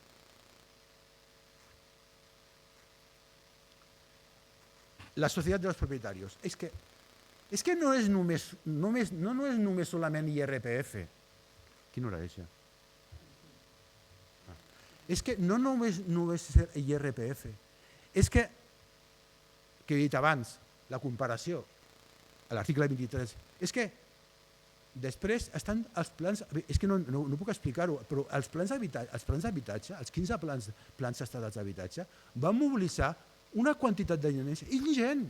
Per això diem que Espanya és un dels països que més ha gastat en habitatge, per contra del que sembla a primera vista, però per beneficiar una classe propietària d'uns 3 milions que han donat una estabilitat política sense precedents comparat. Ja li agradaria a la Margaret Thatcher i al senyor Bush haver tingut l'èxit que va tenir el franquisme sociològic amb aquests plans d'habitatge i en aconseguir 6,5 milions d'habitatges de VPO que es van vendre i es van dilapidar milers i milers de sol, de metres quadrats, de diners públics, perquè només una part de la classe treballadora, de les classes mitjanes i de les classes de més amunt que les que van beneficiar, que poguessin sortir endavant. Aquesta és la realitat. Però és que hi ha més encara. És que l'IRPF no només és pel tema dels lloguers, és que en el cas de la propietat també el mateix. El IRPF fue construido para transferir riqueza a las clases propietarias, histórico de las desgravaciones fiscales a la compra de vivienda. En términos de cifras presupuestarias, la desgravación fiscal por adquisición de vivienda en IRPF ha supuesto un gasto para el Estado español de 77.560 millones de euros, desde la entrada en vigor en el 79 hasta el 2010. Només de l'any 2000 al 2002, el cost recaudatori de desgravacions fiscals van suposar 53.000 milions d'euros. Però us imagineu la barbaritat? Us imagineu si en lloc... Us imagineu que en lloc de... Us imagineu que en lloc d'aquesta VPO de venda que es perden perquè ahir van fer trampes de tota mena, perquè no entraré a discutir sobre les qualitats, que eren una merda, sobre que els mateixos, la classe política es quedaven amb habitatges VPO, gent que tenia habitatge en propietat que comprava un altre VPO i un altre i després el revenue els posava en lloguer. De tot, ho podeu trobar de tot. Les qualitats que eren una autèntica vergonya, o com per exemple Cebasa, que he parlat abans, que és una llogatera que va ser beneficiada per construir habitatges en sòl públic de Pegaso a Barcelona a cost zero, etc. Una vergonya, ¿vale? Llavors, com poden sortir encara aquesta gent als mitjans de comunicació i dir que el Estado interviene? Evidentemente, y tanto que les ha intervenido, pero para hacerlos ricos, a ellos, a esos 3 milions, i evidentment, sobretot, els de més amunt, els de l'IBEX 35, que aquests sí que han fet, el gran negoci l'han fet ells. Per això Espanya és un paraís fiscal del que sé, tant sigui gran propietari com petit propietari. Però és que, a més, hi ha una altra història, i aquí una petita explicació, és que, ojo, però és que l'habitatge, una persona compra un habitatge i viu amb ell i li costa 100.000 euros. Té ajudes de VPO de 15.000 euros, té ajudes a l'IRPF per declaració d'habitatge. Fins i tot tenien ajudes amb els plans d'habitatge fins i tot per l'entrada. N'hi ha de tot. I molts d'ells eren mateixos polítics que entraven a les rodes i quedaven als habitatges i ja tenien un habitatge a propietat. Però és que llavors, a cap d'un temps, l'ha posat de lloguer perquè ha comprat una altra segona residència o es jubila i acabo ja. Jubila, el de l'IRP, el de l'Euribor, ho deixarem córrer per un altre dia. Bueno, la qüestió és que si feu una mica de compte, sí que és veritat que estan una mica posats en... Però si feu una mica idea, una persona compra l'habitatge, als 20 anys la posa en lloguer i després la ven, quantes vegades ha cobrat aquell habitatge? Si en 20 anys han de lloguer recupera la inversió i ha tingut ajudes, si feu la ganància al final de tot, en 40 anys ha aconseguit una ganància de 221.000 euros. Aquesta és l'Espanya de propietaris. Res d'inversió industrial, res d'investigació, cemento i ladrillo. Aquesta és la realitat. I d'aquí no hem sortit. Com va dir que no em surt el nom, ja em sortirà. Tot això ho podeu trobar a la pàgina web de Prou Especulació o a l'altra. Si voleu fer fotos, feu-ne, però que... Com va dir aquell catedràtic, ara no surt el nom, Miguel Artola, el 70% de la riquesa espanyola està en el sector immobiliari, i aquesta és la realitat, i d'aquí no sortim. Per acabar, nosaltres què plantegem? Nosaltres plantegem una llei de lloguer social obligatori. O sigui, en altres paraules, ja sé que no surt als mitjans de comunicació, dona igual, però nosaltres ho plantegem, allà on ens deixen parlar, ho plantegem. L'Autoritat Independent de Responsabilitat Fiscal, l'AIREF, és un organisme públic que vetlla perquè l'Estat és neoliberal, no us penseu que és neoliberal. O sigui, diu, no, l'Estat no pot gastar, no pot tenir dèficit, no sé què. I diu això, Pero mira que digo, al informe, buscó el informe del año 2020, digo que las declaraciones fiscales a los caseros deberían estar condicionadas a alquileres sociales. Y que ahora lo que está ahora pasando es que es una transferencia de riqueza a las clases más acomodadas de las clases trabajadoras. ¿Per què? Perquè a canvi de res els estan fent tota mena de desgravacions fiscals. Com és possible que un treballador treballant amb la suor que cobrava 27.000 euros tingui que pagar 4.000 euros i l'altre que dormint guanya diners, els mateixos diners i només paga 700 i pico d'euros. I aquesta és la realitat, aquesta és l'Espanya. Està ple el Parlament de caseros, el partit que més caseros té era Ciudadanos, després el PP i PSOE, i l'altra cosa important, i l'única manera de poder evitar que hi hagi frau amb les despeses, és que hi hagi un contracte únic fiscalitzat per l'Estat on sigui impossible el frau. Segona, si tu vols avantatges fiscals, fes un lloguer social, però no la merda que han fet ara, que és un 5%. Ha de ser una merda. O sigui, un lloguer social ha de representar el 30% de les despeses, que ho deia la Marta abans, de les despeses d'una família, no pot ser més. En guerra civil era el 10%. I l'altre, per a aquests que diuen que déjenme tranquilos con mi propiedad privada, que no se meta el Estado conmigo, porque me lo he ganado con el sudor de mi frente, mentira, ¿vale? Y hagan vivienda pública. O sea, que quieren otra vez darle al ciclo inmobiliario y eso. No tenemos 5 Españas para llenarlas de cemento, señores.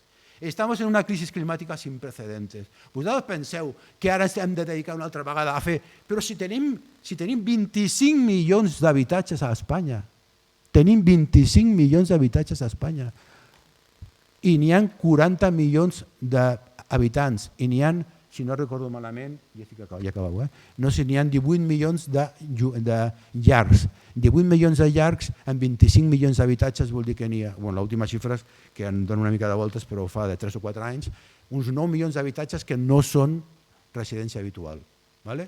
Aquesta és la realitat. Deixo córrer allò de... Ja acabo? Deixo córrer allò de l'Euríbor, que també és un escàndol, no dona temps, i ho parlem un altre dia si voleu, perquè és que és un escàndol, la Marta, però és que és un escàndol. L'Euríbor ha augmentat, ja dic, no riu, l'Euríbor ha augmentat del gener del 2022 al 1 de gener del 2023 un 700%. Un 700%. Us imagineu, com deia la Marta abans, què pot arribar a passar en aquest país? En el qual hi ha 3,5 milions d'hipoteques que encara són a variable? Ja en parlem un altre dia. Gràcies.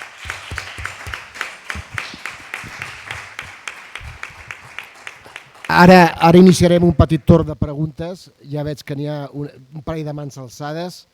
Mira, Ramon, si vols començar aquí... Mira, aquí, que ha sigut el primer, el nostre il·lustre... Bueno, hola. Hola. Sí, ja s'ha... Vale. Bueno, jo a la Marta li vull demanar si es vol casar amb mi, perquè amb tot el que ha dit és que sintonitzo completament, perquè és que aquí passa molta gent i ella s'ha mullat completament a tots els passos. Des del meu punt de vista és el que cal, perquè ha parlat primer que els polítics no funcionen, ha anat fent els passos següents i al final ha dit una revolució social, és que és lògic.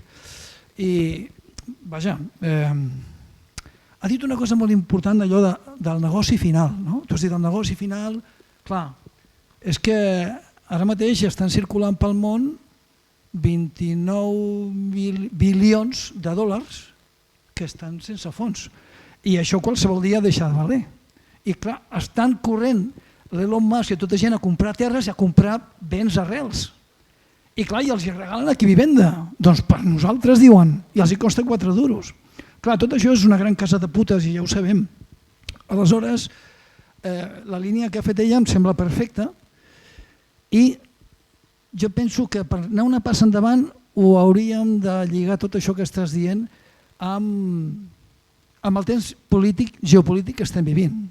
Tenim un Occident que s'està enfonsant i tenim un BRICS que ja té més pes en PIB que el G7.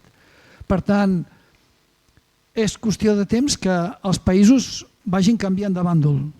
Ja han començat, Els països van canviant de bàndol i conforme canviïn de bàndol els BRICS aniran tenint més pes i el dòlar es anirà enfonsant i després l'enfonsament serà exponencial. Quan comenci a caure, caurà molt ràpid. Aleshores, en aquest context que s'obrirà d'aquí 7-8 anys, nosaltres hauríem de pensar aviam com lliguem, jo tampoc ho sé, però com lliguem aquest discurs que has fet tu, que per mi és impecable, amb aquesta nova situació que es produirà, perquè això serà així, els dòlars no tenen fons i n'hi ha un munt circulant. Bueno, això per una banda. I després, clar, el que ha dit el Salvador dels tenidors, clar, és cert, 3 milions, però 3 milions són molta gent. En canvi, si t'enfoques en els fons voltor i dius, mira, els 3 milions els deixarem, però ens enfoquem en l'enemic més gros i els propietaris aquests els posem al nostre bàndol i, clar, és la revolució social que ella diu, els posem al nostre bàndol i aconseguim que es faci més vivenda i si aconseguim que deixi de funcionar aquest estat neoliberal com està funcionant i això enganxo amb un canvi de sistema radical, aleshores sí que podem fer que les vivendes que n'hi ha tantes de buides s'ocupin, que aquests senyors que tenen vivendes acabin llogant-les a un preu raonable i clar, si a més fem una intervenció allò com diuen castrocomunista que ens estan dient que estem fent, si la fem de debò, aleshores sí que la gent tindrà un sou decent i tothom podrà ser propietari. Tothom ha de ser propietari de la seva... O sigui que no està malament que la gent sigui propietària. Mal negoci farem si ens barallem contra 3 milions. Però si ens barallem contra 200 persones que controlen el cotarro aquí, sí que podem ser més. Però contra 3 milions i mig tenim el merder i la batalla perduda pel davant.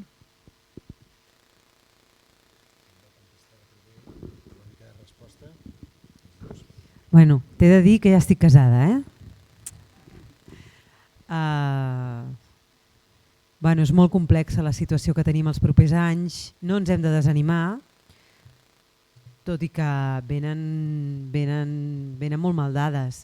I ja no només per les qüestions que puguin passar a nivell geopolític, a nivell mundial, sinó també pel tema del canvi climàtic, la manca de combustibles fòssils, que seran un trasbals enorme i que ens aniran afectant de manera que no sabem ben bé com passarà, i això hi ha gent ara que ho està dient, ho està explicant molt bé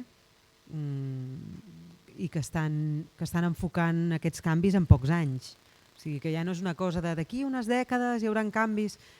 Per tant, i jo crec que també és com una justícia que ens mereixem els europeus i els països que han ostentat el poder del món, de que d'una vegada per totes deixem de tenir-lo, perquè potser hi haurà altra gent que ho farà millor, o no ho sabem, però vull dir, no sé si ens hem de posicionar o no ens hem de posicionar, caurà pel seu propi pes el que passi, i en breu, no serà una cosa de molts anys, crec que no està a les nostres mans, i crec que, sincerament, podem fer treball de formigueta, la meva manera de veure-ho és fer treball de formigueta en el nostre entorn, al nostre municipi, mirar d'assegurar la vida al nostre municipi, assegurar l'aigua, assegurar l'alimentació, com deia el company Pep Cavallol, recentment mort. Us recomano un documental que està penjat a les xarxes que es diu 50 graus, de SICOM, de Solidaritat i Comunicació. Assegurar l'entorn bàsic per la vida, el nostre entorn proper a cada municipi, perquè arribarà un moment que els gegants en peus de fang, que són les administracions, els poders capitalistes i tot plegat, cauran perquè això no se sosté. Quan s'acabi el petroli, això no se sosté i no hi ha fonts alternatives com ens volen fer creure que hi ha. Per tant, aquí hi haurà un sotrac mundial que pot començar en un lloc o en un altre. De fet, la batalla i les guerres que estan havent-hi ara són per al control dels últims recursos que hi ha. I el que jo quan faig algun acte o participo en algun lloc, el que dic és que a nivell local ens preparem, que tinguem recursos, que mirem d'assegurar els recursos bàsics, que mirem d'assegurar de crear comunitat, en lloc de competir, col·laborar, i no hi ha més. El que comentava, serien bons companys de viatge en aquesta lluita social, aquests 3 milions d'especuladors contra els grans tenidors. És que el tema de la consciència de qui pot ser bon company de viatge o no és que és molt complexa, podríem estar hores parlant. És molt difícil en un estat on el control dels mitjans de comunicació està on està, crear relat en direcció contrària del que estan empenyent. Per tant, els mitjans de comunicació que creen el relat, creen el Matrix, i la majoria de la gent està connectada al Matrix. Aquí segurament no. Sí, per això estem avui aquí. I participem nosaltres també de desconnectar-nos del Matrix aquest. Mira, que tenim una altra pregunta, després si vols ens allarguem. Mira, més que una pregunta és una altra visió, que heu dit que us agrada la polèmica, doncs jo ara volia dir l'opinió, una experiència o una cosa que ens ha passat a la meva família, als meus pares concretament. El meu pare potser és una llegenda, però els meus pares sabien que cobrarien molt poc de grans i van fer molts esforços, jo penso que sí, sense vacances, per tenir un pis en propietat. En aquest pis jo he viscut un temps i és un pis que està bé i després quan jo vaig marxar ho van posar a lloguer. Però fa 2 anys el van posar en una família i després aquests van marxar i van donar al seu cosí, van fer un altre contracte i precisament penso que des de Benestar Social els han ajudat sempre i sempre els han pagat la meitat del lloguer, que a casa meva sempre han intentat que sigui un lloguer social. És a dir, pagaven per sota del cost. Ara, fa 2 anys, que ja no ho paguen, eren 380, no sé si per ignorància o què, els meus pares sempre han pagat l'IBI, les escombraries i les despeses de la comunitat, sempre. Què va passar des que els hi vam llogar fa 4 o 5 anys, pagaven quan els hi semblava i clar, els meus pares tenen, ma mare pràcticament cobra molt poc perquè no va cotitzar i el meu pare va tenir uns problemes, cobra 900 euros o 800 i pico cobrava, necessitaven un plus i clar, vam parlar amb el mediador perquè els estaven ajudant des de Benestar Social i vam fer un tracte que ens pagarien cada mes i que des de l'Ajuntament els ajudarien i li donaríem feina. Però fa 2 anys que va tornar a passar el mateix i nosaltres 3 mesos abans els vam dir que els hi rescindríem el contracte, que busquessin una altra cosa. Penso que els hi vam donar totes les oportunitats del món i el mediador em va dir, dius que si vosaltres necessiteu aquests diners, la veritat és que vosaltres els hi heu de dir, hem fet tot el que hem pogut, des de l'Ajuntament penso que els han ajudat, perquè els últims 6 mesos ho va pagar l'Ajuntament i ara ens trobem que fa 1 any i mig que no ens paguen,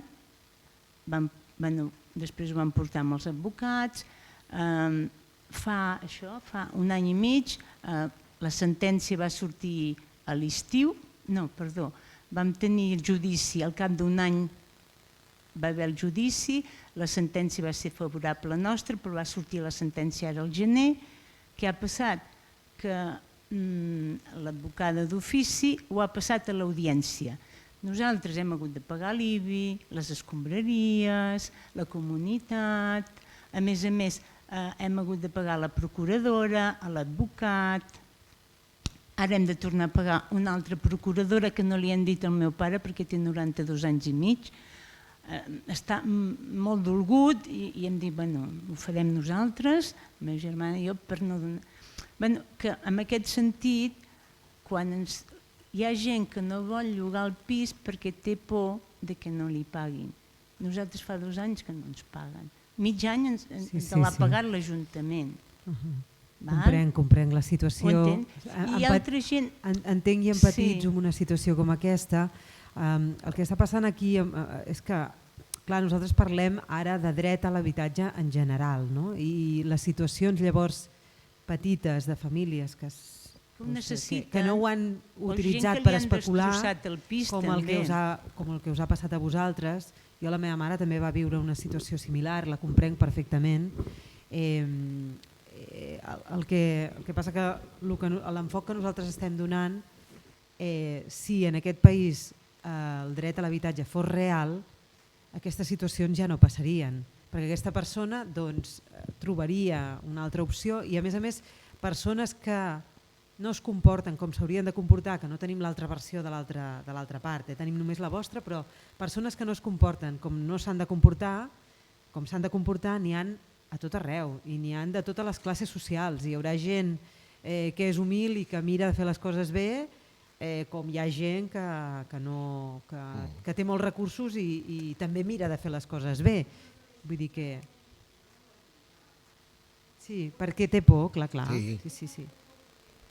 Aquí el que estem parlant és que l'àmbit de la regulació de l'habitatge no estigui en mans del que volem o no volem fer, sinó que l'Estat asseguri unes lleis perquè realment es faci efectiu el dret a l'habitatge. Segurament a la gent que tenen pisos en lloguer hi haurà coses que no els agradaran i segurament hi haurà coses que a la gent que hagi de llogar no els agradaran, però s'ha d'arribar a un equilibri, s'ha d'arribar a una situació perquè tota la societat tinguem un contracte social just i puguem viure amb dignitat i no hi hagin abusos. El que ha explicat en Salva és que realment la situació que teniu vosaltres és veritat que segurament és injusta i és un problema per qui la pateix, també. Però el que estem parlant és que les xifres macro del que està passant a l'estat espanyol deixen claríssimament, nítidament clar que aquí està havent-hi una rambada del capitalisme utilitzant la propietat immobiliària espectacular. Això és espectacular. I llavors hi ha problemes a títol individual que estan passant, que també està patint molta gent, perquè a Río Revuelto, ganancia de pescadores, que és el que està passant. Tenim una última pregunta. No sé si t'he pogut entendre ben bé. Jo crec, nosaltres quan ens venen persones que estan impagant el lloguer d'un particular, el primer que fem és analitzar quina és la situació d'aquella família. Si aquella família podria pagar el lloguer, no l'està pagant, a aquella família li diem aquí mitja volta i per on t'has vingut pots sortir, perquè el que no pot ser és matxacar una persona que potser també està depenent d'aquells ingressos, tot i que ja et dic que amb el que ha dit en Salva hem d'analitzar com a societat que s'ha promogut que siguem una societat de petits propietaris que estan arrendant i que també s'estan pagant els pisos amb aquests. S'hauria de calcular durant el llarg dels anys quantes vegades s'ha pagat aquest pis amb el lloguer, perquè és que si no tots plegats hem de cedir. S'ha de cedir per totes bandes, però sobretot el capital ha de cedir moltíssim perquè si no això acabarà explotant. Perdona, però és que ja ens queda una última pregunta i pleguem. Mira, aquell noi que ha aixecat la mà, l'última pregunta. Sí, mira, jo simplement m'agradaria posar sobre la taula una qüestió que pot semblar aparentment una mica peregrina. Has comentat, Marta, el tema de la revolució social. Jo, francament, penso que en el llindar que estem vivint ara, pensar en una revolució social és una utopia una mica... Ara mateix estem experimentant un cinisme i una passivitat per part de la ciutadania que per mi és una mica ingenu parlar ara mateix de revolució social. Jo el que em plantejo des de ja fa un temps és que l'única opció possible és una insurrecció massiva i violenta de la ciutadania cap a les administracions. Especialment, i aquí és on potser hi haurà gent que ho trobarà una mica peregrí, contra tres cossos molt determinats, perquè esclar, al final els polítics són quatre gats que estan allà, però que estan sostinguts i perpetrats per un cos de funcionariats que sobretot s'equilibra en tres eixos. Un és el cos docent, els professors, i això també hi ha d'haver una crítica darrere. El segon és el cos judicial i el tercer, el més important de tots, el cos docent, el cos judicial i el més important de tots, que a vegades es dona com si fos una mica irrellevant, el cos policial. El cos policial, perquè a mi cap polític m'ha partit la cara en una mani. I cap polític que jo sàpiga, fins a la data, ha fet fora ningú d'una casa. Llavors, no són, per mi la reflexió important, i ja hi ha certs autors que ja ho estan dient des de fa temps, com Pedro García Olivo, no són 50 amb corbata en un Parlament donant ordres, no. Són 5.000 als carrers amb armes obeint-les. Ells són realment els veritables responsables, perquè també m'agradaria deixar anar la dada, un mosso d'esquadra cobra més de 2.000 euros al mes. I això també ens hauria de fer reflexionar. Una persona que no té estudis. Llavors, el poder ja sap com mantenir els seus gossos guardians. I simplement això. La qüestió que volia dir, que és una altra, és si vosaltres teniu coneixença, perquè jo no, però de quin tracte té en relació a l'habitatge la ombrívola, opaca i sinistra Agenda 2030.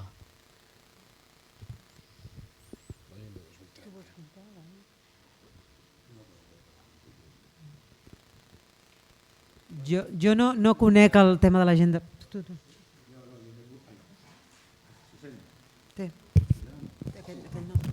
No, no només volia dir que quan a la meva intervenció en cap moment he posat valoracions morals, han estat tot xifres, vull dir que i de les xifres he tret conclusions, però jo no estic posant en dubte que un vol ser propietari, jo estic posant que el model, que la conclusió és que el model que es va agafar l'any 59, que és el que ha triomfat a l'estat espanyol durant 60 o 70 anys, ens ha portat on estem ara, des del punt de vista de l'immobiliari.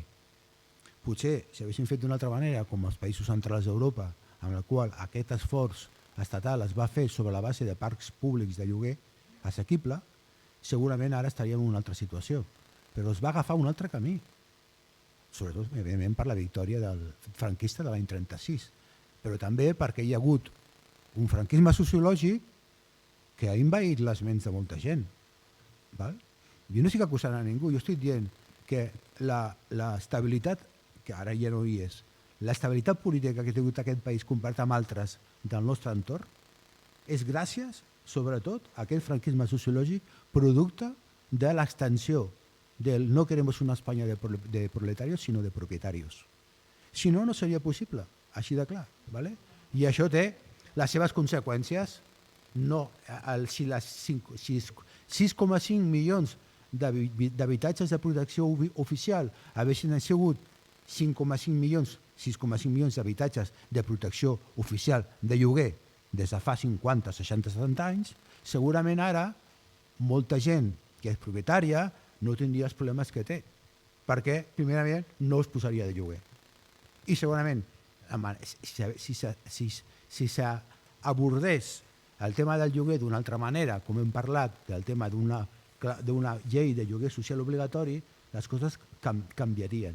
I una altra cosa molt important, no és possible, amb les circumstàncies actuals del planeta, no tenim 5 Espanyes per construir un parc d'habitatges de 300... No sé, perquè si la mitja europea són un 20%, vol dir que dels 18 milions d'habitatges, perdó, de llars, o 19 milions de llars que hi ha a l'estat espanyol, necessitaríem 3,8 milions d'habitatges de lloguer social públic. I en tenim 200 i pico de mil, falten construir encara 3 milions. Vosaltres us imagineu que ara s'han de posar en un plan de vivenda de 3 milions? No és possible. És que ni des del punt de vista pressupostari. Si l'Ajuntament de Barcelona per augmentar el parc en 4.000 habitatges ha necessitat 8 anys amb aquestes dues legislatures. Ha passat de 6.000 d'un 7.000 a 12.000. Ha necessitat 8 anys per augmentar una mica el parc. No hi ha matèria prima, tampoc. És impossible. O fotem mà i busquem una solució amb el que hi ha i amb el que tenim, o ens trobarem amb violència. Ens trobarem amb violència, nois i noies, ens trobarem amb violència sistèmica, perquè hi ha gent que ho passarà molt malament i que està començant-ho a passar molt malament. I està en les mans de tots, però, ojo, perquè hi ha molts populismes i de moltes classes. Jo us diria, amb el cor a la mà, que la solució, si els vostres pares tenen de menjar i tenen la vida resolta, deixeu viure aquesta família en aquest habitatge. Aquesta seria la solució. Realment és la solució. Però hem de canviar el xip. La figura de la cessió pública. Cedeixes un habitatge durant 10 anys a l'administració i te desentens a canvi d'un cobrament determinat. O, per exemple, d'una reducció d'IRPF i coses d'aquestes. Però alguna cosa ha sortit a la Generalitat de Catalunya, però no es fa, no es practica. Llavors tenen lliures el problema. No és que facis un contracte amb la intervenció de les administracions, com per exemple l'administració local, no. Que tu fas una cessió de l'habitatge, és una cessió com si... El col·lectiu Ronda han fet ara una nova cooperativa a Mataró on fan això, que en molt pocs dies tenen 100 socis. Ara mateix és una notícia nova. Si no paguen, ja s'apanyarà. A tu te l'han de tornar l'habitatge en condicions i amb unes determinades avantatges fiscals, evidentment. Salva, ho deixem aquí, Salva. Gràcies. Ens acomiadem. Primer de tot, donar les gràcies als nostres dos ponents. Demano un fort aplaudiment per la Marta i per al Salva.